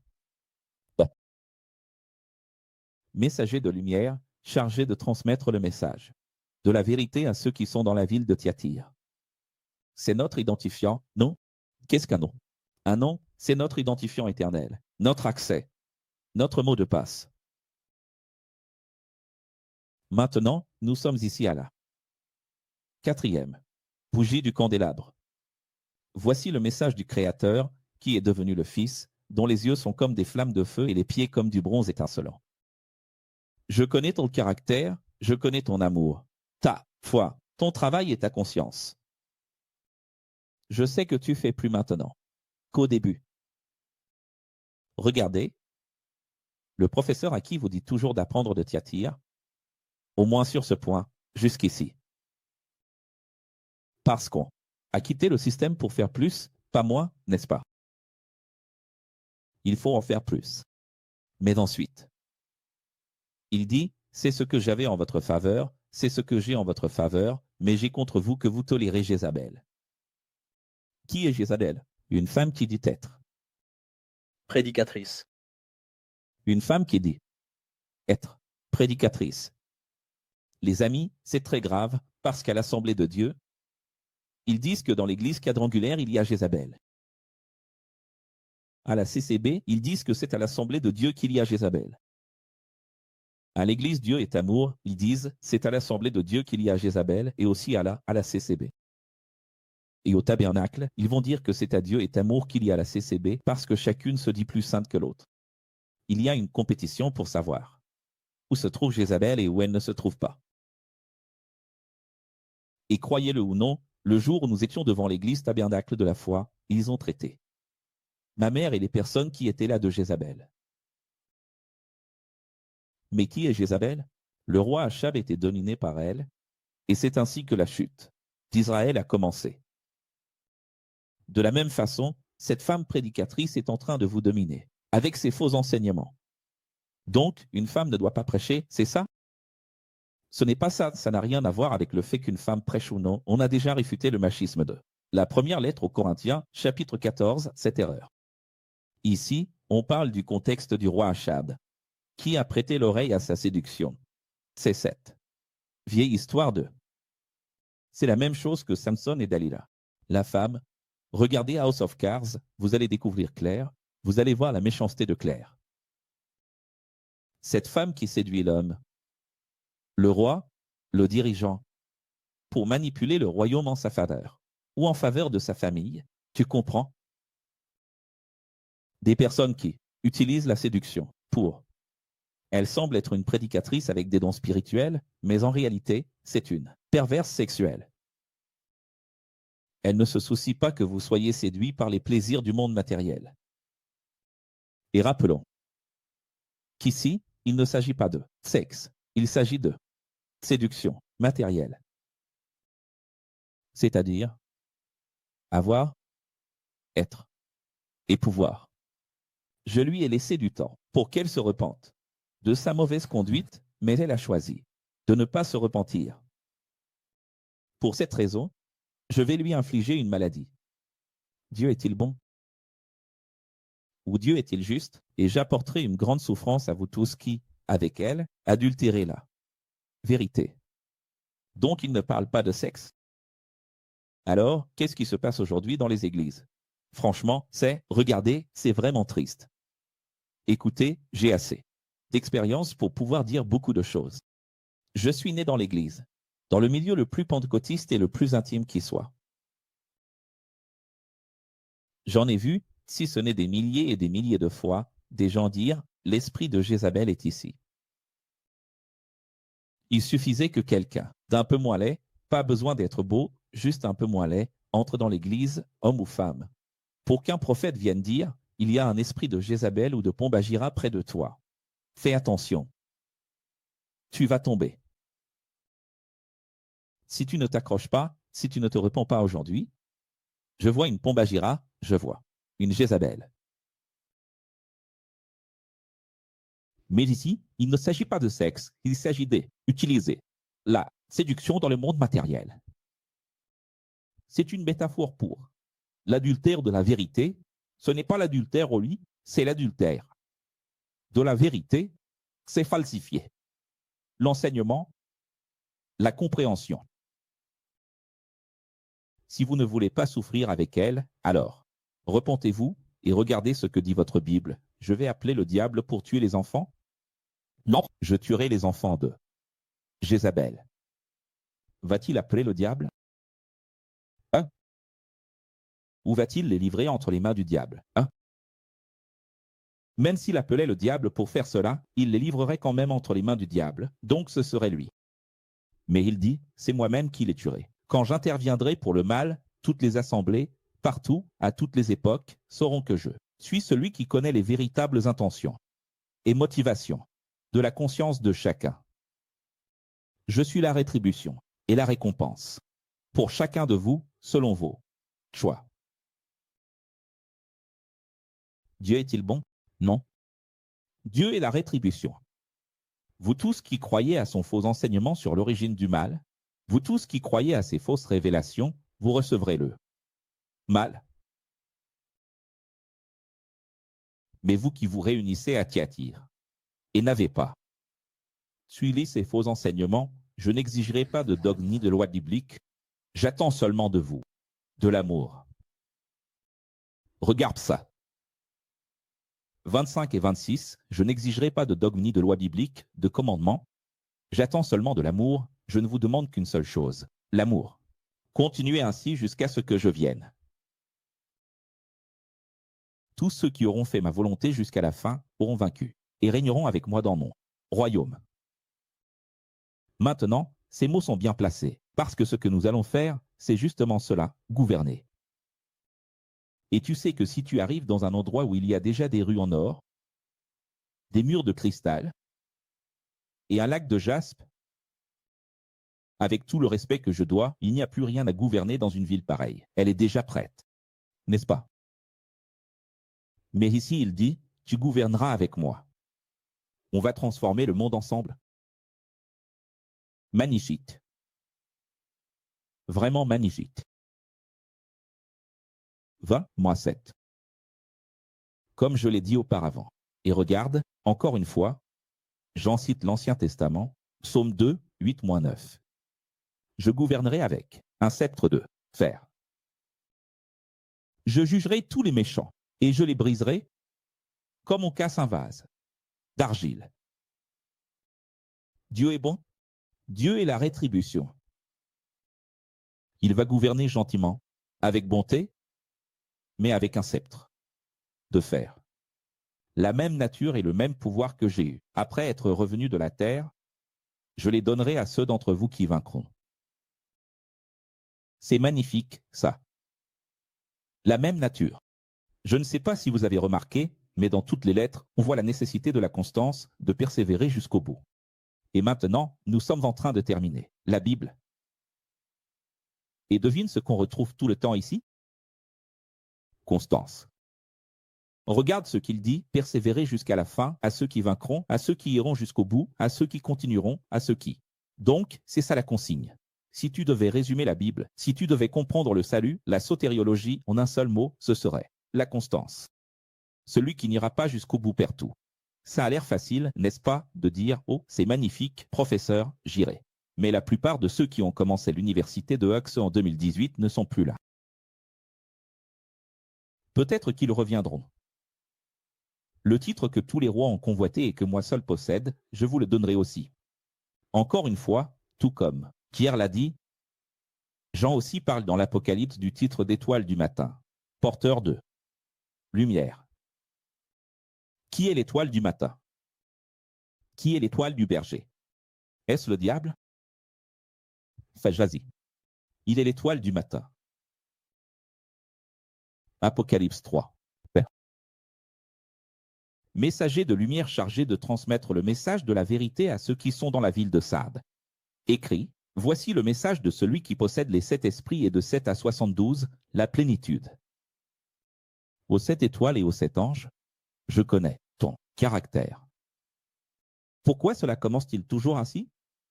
Tes œuvres. Qu'est-ce que les œuvres? Le caractère. Pourquoi toujours ainsi? Parce que Dieu est omniscient, il sait tout de vous. Tu as la réputation d'être vivant. Vous avez la réputation d'être vivant, mais vous êtes mort. Ouvrez les yeux et prenez soin du peu qui est encore vivant. Vos œuvres sont imparfaites aux yeux du Créateur. N'oubliez pas ce que vous avez appris. Obéissez et repentez-vous. Ce n'est que pour les inattentifs que mon retour sera comme un voleur. Pour qui le retour de Jésus sera-t-il comme un voleur? Vous restez distrait, vous ne saurez pas à quelle heure je viendrai vous juger.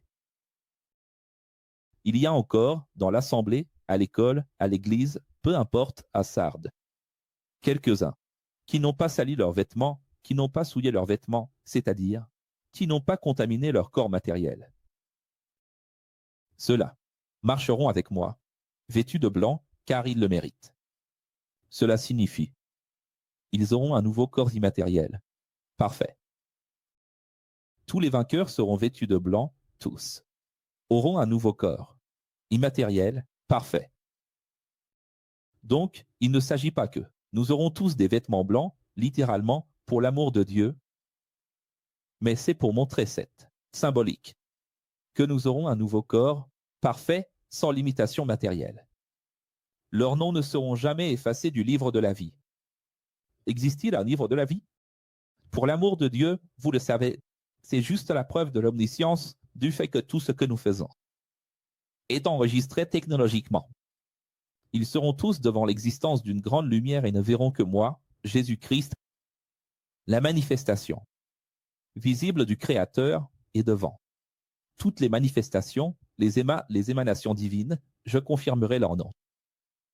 Comme ceux qui ont vaincu le monde. Pourquoi est-ce comme ça? Verset 5, vous savez? Pourquoi est-ce que c'est comme ça? Que tous ceux qui peuvent entendre écoutent ce que l'Esprit dit à travers le messager à toutes les églises. Pourquoi est-ce ainsi? Parce que nous verrons Jésus. Allons-nous voir Dieu? Dieu est invisible, il est esprit. Comment voyons-nous Dieu? À travers Jésus. Donc le Père, c'est Jésus. C'est pour ça que personne ne vient, n'est-ce pas? Personne n'y va, personne ne vient au Père. Il est la représentation de l'image même de la personne du Père. Et c'est lui que nous verrons. Et il confirmera les noms des vainqueurs du monde. Aux messagers de lumière chargés de transmettre le message de la vérité à ceux qui sont dans la ville de Philadelphie, écrit maintenant. Voici le message de celui qui est la perfection et la vérité, celui qui détient la clé de David. Quand il dit cela, il cite Ésaïe. 22h22. Il y a des gens qui disent « Ah, je pensais que c'était inédit. » Ce n'est pas inédit. Là, il est dit « La maison de David représente mon royaume. » Il cite le psaume 122, 5. Ce que j'ouvre, personne ne peut le fermer, et ce que je ferme, personne ne peut l'ouvrir. Absolument dual. Magon David, il parle de la clé de David. La clé de David, c'est l'étoile de David. Delta vers le haut et delta vers le bas. Les deux, delta s'entrelacent et forment l'hexagramme. C'est le sceau de David, c'est le sceau de Salomon. J'ouvre, personne ne ferme, c'est le drapeau d'Israël. À Philadelphie, il va dire « Je connais ton caractère. Avec la clé de David, j'ai ouvert. Pour vous une porte que vous savez être d'aller, qui est le delta que personne ne peut fermer. Je sais que vous avez peu de pouvoir et d'argent, mais malgré cela, vous restez dans la vérité et vous n'avez jamais renié mon nom. Vous verrez ce que je vais faire. À ceux qui se disent enfants d'Abraham, mais qui pour moi sont des synagogues du mal. Je ferai en sorte que ces assemblées, appelées Maison de Dieu, se prosternent à vos pieds et que le système religieux et politico-religieux reconnaissent que je vous aime. Alors, regarde comme c'est beau ici. Laisse-moi revenir ici. Regarde. Vous verrez ce que je vais faire. À ceux qui se disent enfants d'Abraham, cette arrogance pharisienne, mais qui pour moi sont des synagogues du mal. Il répète encore une fois cette expression qu'il avait déjà commencé plus tôt. Je ferai en sorte que ces assemblées, appelées maisons de Dieu, ces synagogues, ces petits points. Quand il dit cela, qu'est-ce qu'il veut dire? Il parle du temple, de l'église, de la dénomination, de la synagogue, de la mosquée, peu importe, qu'il se prosterne à vos pieds, de l'archidiocèse, de la paroisse, et que le système religieux et politique reconnaîtra que je vous aime. Tout le système reconnaîtra que je vous aime parce qu'il parle d'un groupe de personnes qui est fidèle, même en étant faible. Parmi toutes les lettres et toutes les églises, quelle est l'église la plus fidèle? Philadelphie. Et qui est Philadelphie? Une église anti-système, une église en dehors du système, une église qui n'a ni argent, ni temple, ni rien. Tu vois? Philadelphie, c'est cette église qui n'a aucune condition matérielle, elle a peu de force. Peu de force, là, dans l'original, c'est le pouvoir. Elle n'a pas de pouvoir politique, pas de pouvoir religieux, presque pas de pouvoir financier. Et ils sont menacés par qui? Par les pharisiens, qui sont de la synagogue. Tu comprends? C'est beau ou pas? Alors, quelle est l'école la plus vraie et la plus fidèle? Wilson. Jussara? C'est Philadelphie. Comme vous, gens de Philadelphie, êtes restés dans la vérité, sans céder au système. Moi aussi, je resterai avec vous pendant les dernières années. de la grande tribulation qui viendra sur le monde entier pour éprouver tous les hommes sur la terre. Incroyable. Mais les églises utilisent ce verset pour dire que l'église sera enlevée et qu'elle sera épargnée, parce que l'église est Philadelphie, et parce que les églises seront retirées de la terre pendant la grande tribulation. Mais ce qu'il dit, c'est « Je vais rester avec vous, je ne vais pas vous délivrer, je serai avec vous dans les moments difficiles. » Si tous les prophètes ont traversé les persécutions sans être délivrés, sans être libérés ou sans être épargnés, si Israël est passé par l'épreuve sans être épargné, si les apôtres sont passés par l'épreuve sans être épargnés, pourquoi serions-nous épargnés, nous? Pourquoi ne passerions-nous pas sans être épargnés? Nous allons traverser cela avec lui, il sera avec nous. Il dit, dans les dernières années de grande affliction qui viendra sur le monde entier, pour éprouver tous les hommes de la terre. Il parle d'un macro-apocalypse. Donc, il existe, je ne peux pas ne pas le mentionner.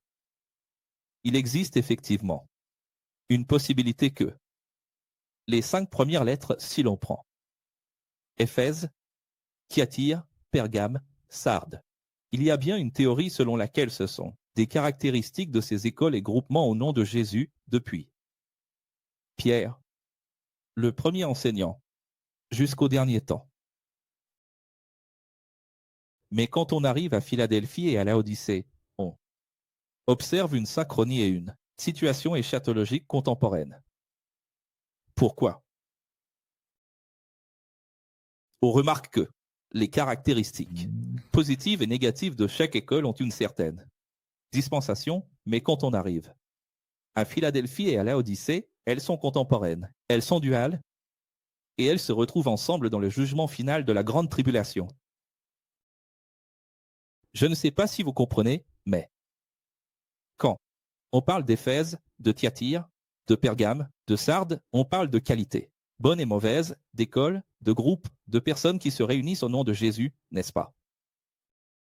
Mais quand on arrive à Philadelphie et à Laodicée, les deux qui sont représentés à la fin des temps, dans le grand apocalypse, ces deux-là sont des représentations du bien ou du mal en elles-mêmes. Regardez bien, Thyatire avait de mauvaises et de bonnes choses. Éphèse avait de bonnes et de mauvaises choses. Oui ou non?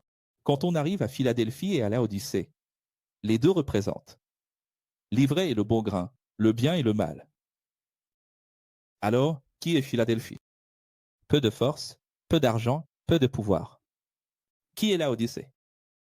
Beaucoup d'argent, beaucoup de force, beaucoup de pouvoir. Tu comprends? Donc il y a 7 chandeliers, mais quand on arrive au grand final avec les 2 derniers chandeliers, il y a une bifurcation, la langue du serpent, le X. Il vient alors le grand trait final de Dieu dans la grande tribulation, et il dit qui est Philadelphie et qui est Laodicée. En d'autres termes, parce que tout est complexe. Philadelphie, c'est l'église en dehors du système. Et Laodicée, c'est l'église à l'intérieur du système.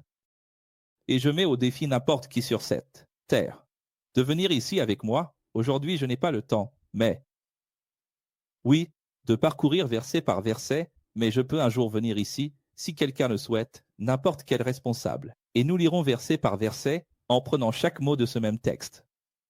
Et tu verras, Philadelphie a peu de force. Regarde, je ne peux pas m'attarder, mais regarde ici. Ils sont persécutés, c'est écrit ici. Ils ont peu d'argent et peu de force, tu vois ici. Mais ils n'ont jamais renié mon nom, même en étant persécutés par les églises, tu vois, Quand on parle de synagogue, on parle des coups de fouet. Tu te souviens qu'il y a peu, au chapitre 1, oui, Jean a dit, vous serez fouettés dans les synagogues. Tu te souviens de ce qu'il a dit? Vous serez fouettés dans les synagogues. En citant ce que disait Jésus, c'est-à-dire, quand il parle de synagogue, de quoi parle-t-il? Des églises qui persécutent, du système qui persécute. Et il persécute qui? Ceux qui ont peu de force. Tu vois? Ce n'est pas clair? Et il dit, quelle est la récompense? Je vais faire en sorte qu'ils reconnaissent que je vous aime. Qu'est-ce que le professeur Aki a dit? Au fil des années, plus nous approcherons de 2030, 2040, plus nous serons reconnus. Et plus les églises seront embarrassées. Les synagogues seront embarrassées, parce qu'elles ont tout enseigné de travers, parce qu'elles ont caché, dissimulé, perverti, déformé. Et nous serons exaltés et honorés. parce que nous le voulons, non, parce que c'est l'ordre naturel des choses. Celui qui cache, un jour, tout finit par ressortir. N'est-ce pas? Prenons une métaphore ici, un père et une mère. Le père a toujours semblé gentil, mais il n'a jamais raconté la vérité sur son passé, sur son histoire, sur ce qu'il fait vraiment et comment il gagne sa vie. Et la mère a toujours semblé gentille aussi. Un jour, tout ce que le père a fait finit par être révélé. Et les parents, et les enfants. Mais imaginons dans cette métaphore, ils préféraient le père. Le père, le père, le père, le père, le père, le père. La mère, elle. Mais quand tout ce que le père a fait et la façon dont il gagnait sa vie grâce à la corruption, peut-être même au crime, est révélé, alors c'est le choc de la réalité et les enfants doivent respecter la mère. Et la même chose va nous arriver, Alter. Les gens aiment l'Église, les Nicolaïtes, moi je préfère les Nicolaïtes. Antipas, non. À quel? Non. Enseignement en dehors du système, non. Philadelphie, non. J'aime le pouvoir, j'aime le temple, j'aime ce qui est ancien, les cathédrales, plus elles sont anciennes, plus elles sont dignes de confiance. La Bible, plus elle est ancienne, plus elle est digne de confiance. Je fais partie de l'ancienne religion. Je suis de la tradition. Mais là, tu vois, il va arriver un moment. Tiftimbi, je ferai en sorte que ces assemblées, appelées églises, maisons de Dieu, se prosternent à mes pieds. Ou au pied de Philadelphie. C'est au pied de Dieu ou de Philadelphie? Ah, tes pieds. Le système religieux, dans les derniers jours, devra s'agenouiller au pied de Philadelphie. Et le système religieux, c'est pour cela. Reconnaîtra que je vous aime. Professeur, je n'arrive pas à imaginer cela. Comment le système va-t-il se plier de cette façon? Vous avez vu ce qui est arrivé à Jésus? Vous avez vu ce qui est arrivé à Paul? Vous avez vu? Combien de fois le système a-t-il été humilié? Il dit, comme vous et Philadelphie êtes restés dans la vérité, sans céder au système, moi aussi je resterai avec vous pendant les dernières années de la grande tribulation qui viendra sur le monde pour éprouver tous les hommes. En plus d'être reconnu, il s'agit ici de jeter. Dans le grand schéma de l'Apocalypse, nous aurons encore le retour de l'intervention de Dieu. N'est-ce pas ce que j'ai enseigné? Le retour de l'intervention de Dieu. C'est là, regardez, le retour de l'intervention de Dieu. Et au verset 11, il dit, je reviendrai, juste après la grande tribulation. Je resterai avec vous. Et quand est-ce qu'il vient? Quand est-ce qu'il vient? Quand est-ce qu'il vient? Juste après la grande tribulation. Nous parlons ici du grand schéma, de l'Apocalypse. Par conséquent, demeurez dans la vérité et dans l'amour afin que personne ne prenne votre récompense. Couronne. Qu'est-ce que la récompense? C'est la persévérance. C'est rester fidèle, car si l'on ne persévère pas, on perd tout le calcul. Tous ceux qui vaincront seront des colonnes immatérielles du temple immatériel du Créateur. Vous y serez pour, toujours. Pourquoi parle-t-il de colonnes du temple? Parce qu'il parle d'un groupe chrétien originel, authentique, qui affronte le système et qui a des colonnes. Si c'est une église qui n'a pas de colonnes, altère, et qui est dehors, à l'extérieur, et qui affronte le système rempli de colonnes magnifiques, très coûteuses, alors il est en train de dire, restez tranquille, vous serez les colonnes. Aujourd'hui, vous n'avez pas de temple avec des colonnes, mais vous serez mes colonnes immatérielles du véritable temple. Est-ce que tu comprends? Tu sais que c'est vraiment le langage de Dieu et de Jésus. Dieu Jésus, cette idée de rétribution, de récompense selon ce que la personne est. Et ici dans l'Apocalypse, vous allez voir ça plusieurs fois. C'est ce principe. Si tu t'es exalté, je t'humilie. Si tu t'es humilié, je t'élève. Vous aviez des colonnes, maintenant vous n'avez plus rien. Vous allez devoir reconnaître ceux qui n'avaient aucune colonne. Eux, ils seront ma colonne. Tu comprends? Donc c'est la réparation. C'est la rétribution, c'est la justice de Dieu. N'est-ce pas? C'est beau, non? Et regarde le 12. De la même manière que sur les colonnes des temps anciens. Tout comme sur les colonnes des temps anciens, il y avait des inscriptions avec les noms des divinités adorées. J'écrirai sur chacun de vous le nom du Créateur et le nom de la ville. Du Créateur, la Nouvelle Jérusalem. Tu sais ce que ça veut dire? Pourquoi fait-il cela? Autrefois, Chaque colonne portait le nom d'une divinité, n'est-ce pas? Maintenant, dans le royaume, il va inscrire le nom de chacun de ceux qui ont affronté le système sur la colonne. Tu imagines? Toute ta vie, tu as souffert à cause du système. La plupart d'entre vous me regardent ici et disent « Professeur ». Certains sont aigris, réactionnaires, n'est-ce pas? Vous avez souffert à cause du système, le système vous a bien malmené, n'est-ce pas? Mais la plupart d'entre vous ne comprennent pas ça parce que vous n'êtes même pas chrétien, vous essayez juste de l'être. Vous ne savez pas ce que c'est qu'une synagogue qui vous retient, qui vous frappe, qui vous menace, vous ne savez pas. Pour l'instant, vous ne prenez des coups que sur Facebook, sur Twitter, sur X, ça, ce n'est rien, ça, ce n'est vraiment rien. Et je ne suis même pas en train de demander, de souhaiter ou de vouloir que quelqu'un perde du sang, même si cela arrivera à la fin du grand apocalypse. Je dis simplement que nous devons commencer à comprendre que cela va se reproduire. Cet esprit religieux va grandir dans le monde. Il va grandir ou pas? Vous le ressentez? Non? Vous ne le voyez pas déjà? Cet esprit va grandir dans le monde. Alors là, vous allez comprendre ce passage ici. Regardez. Un jour, tu vas revoir ce cours 46 et tu vas pleurer. En 2036, 33, 39, tu vas revoir ça ici et tu vas dire « Ah ». Tu vas fondre en larmes et tu vas mourir de tant pleurer.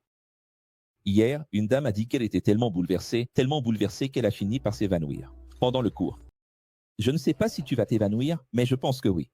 Ah, beaucoup de gens vont s'évanouir de terreur en regardant ce cours à nouveau quand ils comprendront ce verset 12 ici. Ah, mon nom sera inscrit sur la colonne du temple, là, dans la nouvelle Jérusalem, dans le royaume. Pourquoi mon nom sera-t-il là? Parce qu'autrefois, les noms des divinités étaient inscrits, le nom des divinités était gravé sur les colonnes. C'est magnifique, professeur, mais il y a encore plus, il y a encore plus, il y a encore plus. C'est parce que tout le système des temples sera contre nous. Vous souffrirez. Avec tout le système des temples au nom de Dieu, au nom de la famille, au nom de tout ce qui est beau. J'écrirai aussi mon nouveau nom, tu connaîtras le N, la nouvelle signification du Créateur et du nouveau monde pour toi. La nouvelle signification du nom, du nouveau nom, du Créateur et du nouveau monde pour vous. C'est magnifique. Quand tu fais preuve d'empathie historique, imagine. Dieu aura un nouveau nom, ce sera un nouveau monde, de nouveaux cieux, une nouvelle terre, une nouvelle Bible, une nouvelle ville. Tu auras un nouveau nom.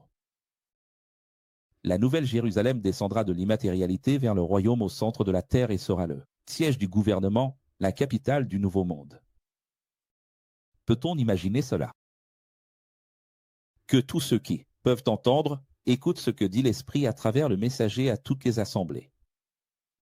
Et nous allons maintenant conclure avec la 7e lettre, le 7e chandelier. Le dernier. Si nous connaissons les vertus que nous devons avoir, terminons ce cours en découvrant les vertus que nous ne devons pas avoir et que le système religieux possède. Découvrons le système. 7e bougie, 7e lettre, 7e chandelier. Au messager de lumière, chargé de transmettre le message de la vérité à ceux qui sont dans la ville de Laodicée, écrit « Voici le message de la vérité. La légitimité, le témoin fidèle, le souverain de toute la création. Je connais ton caractère. Je sais que vous n'êtes ni froid ni chaud. Il vaudrait mieux que vous soyez froid ou chaud. Mais comme vous êtes tiède, je suis sur le point de vous vomir de ma bouche. Ils ne sont pas tièdes parce qu'ils sont neutres. Ils sont tièdes parce qu'ils sont opportunistes, intéressés. Ils ne sont pas tièdes parce qu'ils restent sur la clôture et ne prennent pas position. Ils sont tièdes parce qu'ils veulent tirer profit de tous les côtés. La domination, le nicolaïsme. Tu te souviens? Tu vois, vous êtes plein d'ego.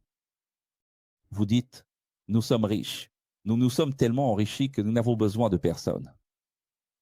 Voilà, c'est ça le système religieux. Que pense le système religieux?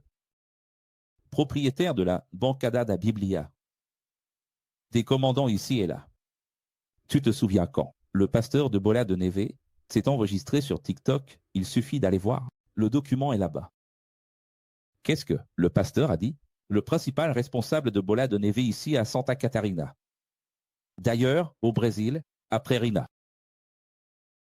Il a dit, ces gens de la philosophie X, ici nous avons un procureur d'État, ici nous avons, un procureur de justice. Nous allons leur mettre les deux, pieds dans la poitrine. Tu te souviens de l'église Maranatha, qui est encore aujourd'hui sauvegardée ici dans mon dossier appelé « Problème ». Les avocats de l'église, avec des mots magnifiques, précis, et, de façon indirecte, cruelle et criminelle, ont proféré des menaces. Si je continuais avec ces vidéos que j'ai faites sur l'église Maranatha sur Internet. Qui s'en souvient? J'ai tout enregistré. C'était maintenant au mois de mai. Et que dire du tabernacle de la foi? Qui a même menacé de mort l'une de nos chanteuses. Et nous avons des documents à ce sujet. D'ailleurs, l'une des personnes a gagné en justice, à cause de la contrainte, de l'extorsion. Vous comprenez ce qui se passe ou pas? Dans toutes les églises où nous sommes allés, qui se souvient de l'universel du royaume de Dieu, qui nous ont traités d'ISIS? Les terroristes d'ISIS sont dehors. Et ils ont fermé la sortie de l'église, ils ont ouvert une porte de l'autre côté pour que les fidèles sortent de l'autre côté afin de ne pas avoir de contact avec nos élèves. Si je me souviens bien, nous avons été frappés à l'Assemblée de Dieu de Brasilia. Nous avons été frappés. Ils ont déchiré nos banderoles et frappé nos élèves. Écoute bien ce que je suis en train de dire. On nous a traités de terroristes universels. Nous avons été menacés et surveillés de près. Laguina, à l'église baptiste Laguina. Nous avons été menacés par des avocats de la Maranatha. Nous avons été menacés par l'église Bola de Neve. J'ai été expulsé avec tous mes élèves de l'église principale du maire de Balneario Camboriú. Est-ce que quelqu'un a une idée ou pas? Alors, quelle est cette église? Nous sommes riches. Nous avons un président, nous avons un vice-président.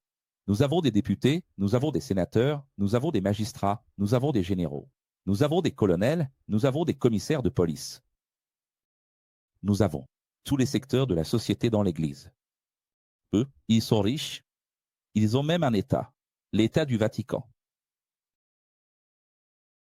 Ils ont même des banques, ils sont même actionnaires de Ferrari, de Lamborghini, de Santander, de Bradesco, de Fiat.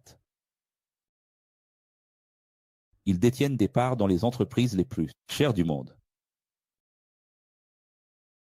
Qu'est-ce qu'ils disent? Nous sommes riches. Nous sommes Lila. Et ici, regarde. Nous sommes devenus tellement riches que nous n'avons besoin de personne, mais pour moi, vous êtes misérable. Vous êtes digne de pitié. Regarde la réparation. Qui est Dieu? Réparateur. Qui est Dieu? Rémunérateur. Rémunération. Pour moi, vous êtes pauvre, aveugle et nu. Pourquoi? Parce qu'il disait être ceux qui voient, ceux qui portent des vêtements sacrés et ceux qui sont riches. Alors, pour Dieu, c'est l'inverse. Que sont-ils pour Dieu? Le contraire de ce qu'ils pensent être. Je vous conseille, tant qu'il est encore temps, d'acheter de l'or et des biens que moi seul peux donner à travers la souffrance, et alors vous serez vraiment. Là, vous serez riche. Vous pensez voir? Vous pensez avoir une vision spirituelle? Achetez du collier et des biens que moi seul possède pour en verser sur vos yeux, afin que vous puissiez à nouveau voir. Vous pensez avoir des vêtements sacrés, des habits sacerdotaux? Achetez des vêtements blancs et des biens que moi seul possède pour vous habiller, afin de couvrir votre honteuse nudité. Parce qu'à leurs yeux, ils sont très bien habillés avec ces vêtements qui touchent le sol, n'est-ce pas?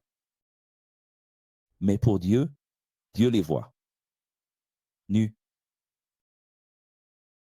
J'exhorte et je corrige tous ceux que j'aime, alors réchauffez-vous, bouillez, cessez d'être tiède, repentez-vous. S'il y a encore une chance, repentez-vous. Voici que je me tiens à la porte de la conscience et je frappe. Ceux qui entendent ma voix et ouvrent la porte de la conscience, j'entrerai et je mangerai, je dînerai avec eux. Les vainqueurs auront le droit de s'asseoir avec moi sur mon trône, tout comme lorsque j'ai vaincu le monde, j'ai pu m'asseoir sur le trône du Créateur. Qu'est-ce que c'est? C'est juste une rétribution. Si Laodicée s'est assise sur le trône, lors du 6e crible, dans le 6e royaume, alors là-bas, ils perdent le trône. Si tu n'as pas eu de trône dans le 6e royaume, dans le 7e royaume, tu as un trône. C'est une rétribution. Philadelphie va maintenant au trône. Laodicée perd le trône. Que tous ceux qui peuvent entendre écoutent ce que l'Esprit dit à travers le messager. À toutes les assemblées, à tous ceux qui se réunissent. Au nom de Jésus. Dans le cours 47, nous allons retrouver Guillaume Aguiar dans l'Apocalypse chapitre 4. Comme vous l'avez vu, ce sont 22 chapitres denses, difficiles, mais précieux. Voilà, notre mission avance. Et comme nous n'avons pas un cerveau divin, nous devons toujours revenir sur ces cours, de temps en temps pour être prêts à répondre aux gens. Au revoir. Au revoir. Ici, il n'y a pas d'enlèvement. Ici, il y a des martyrs.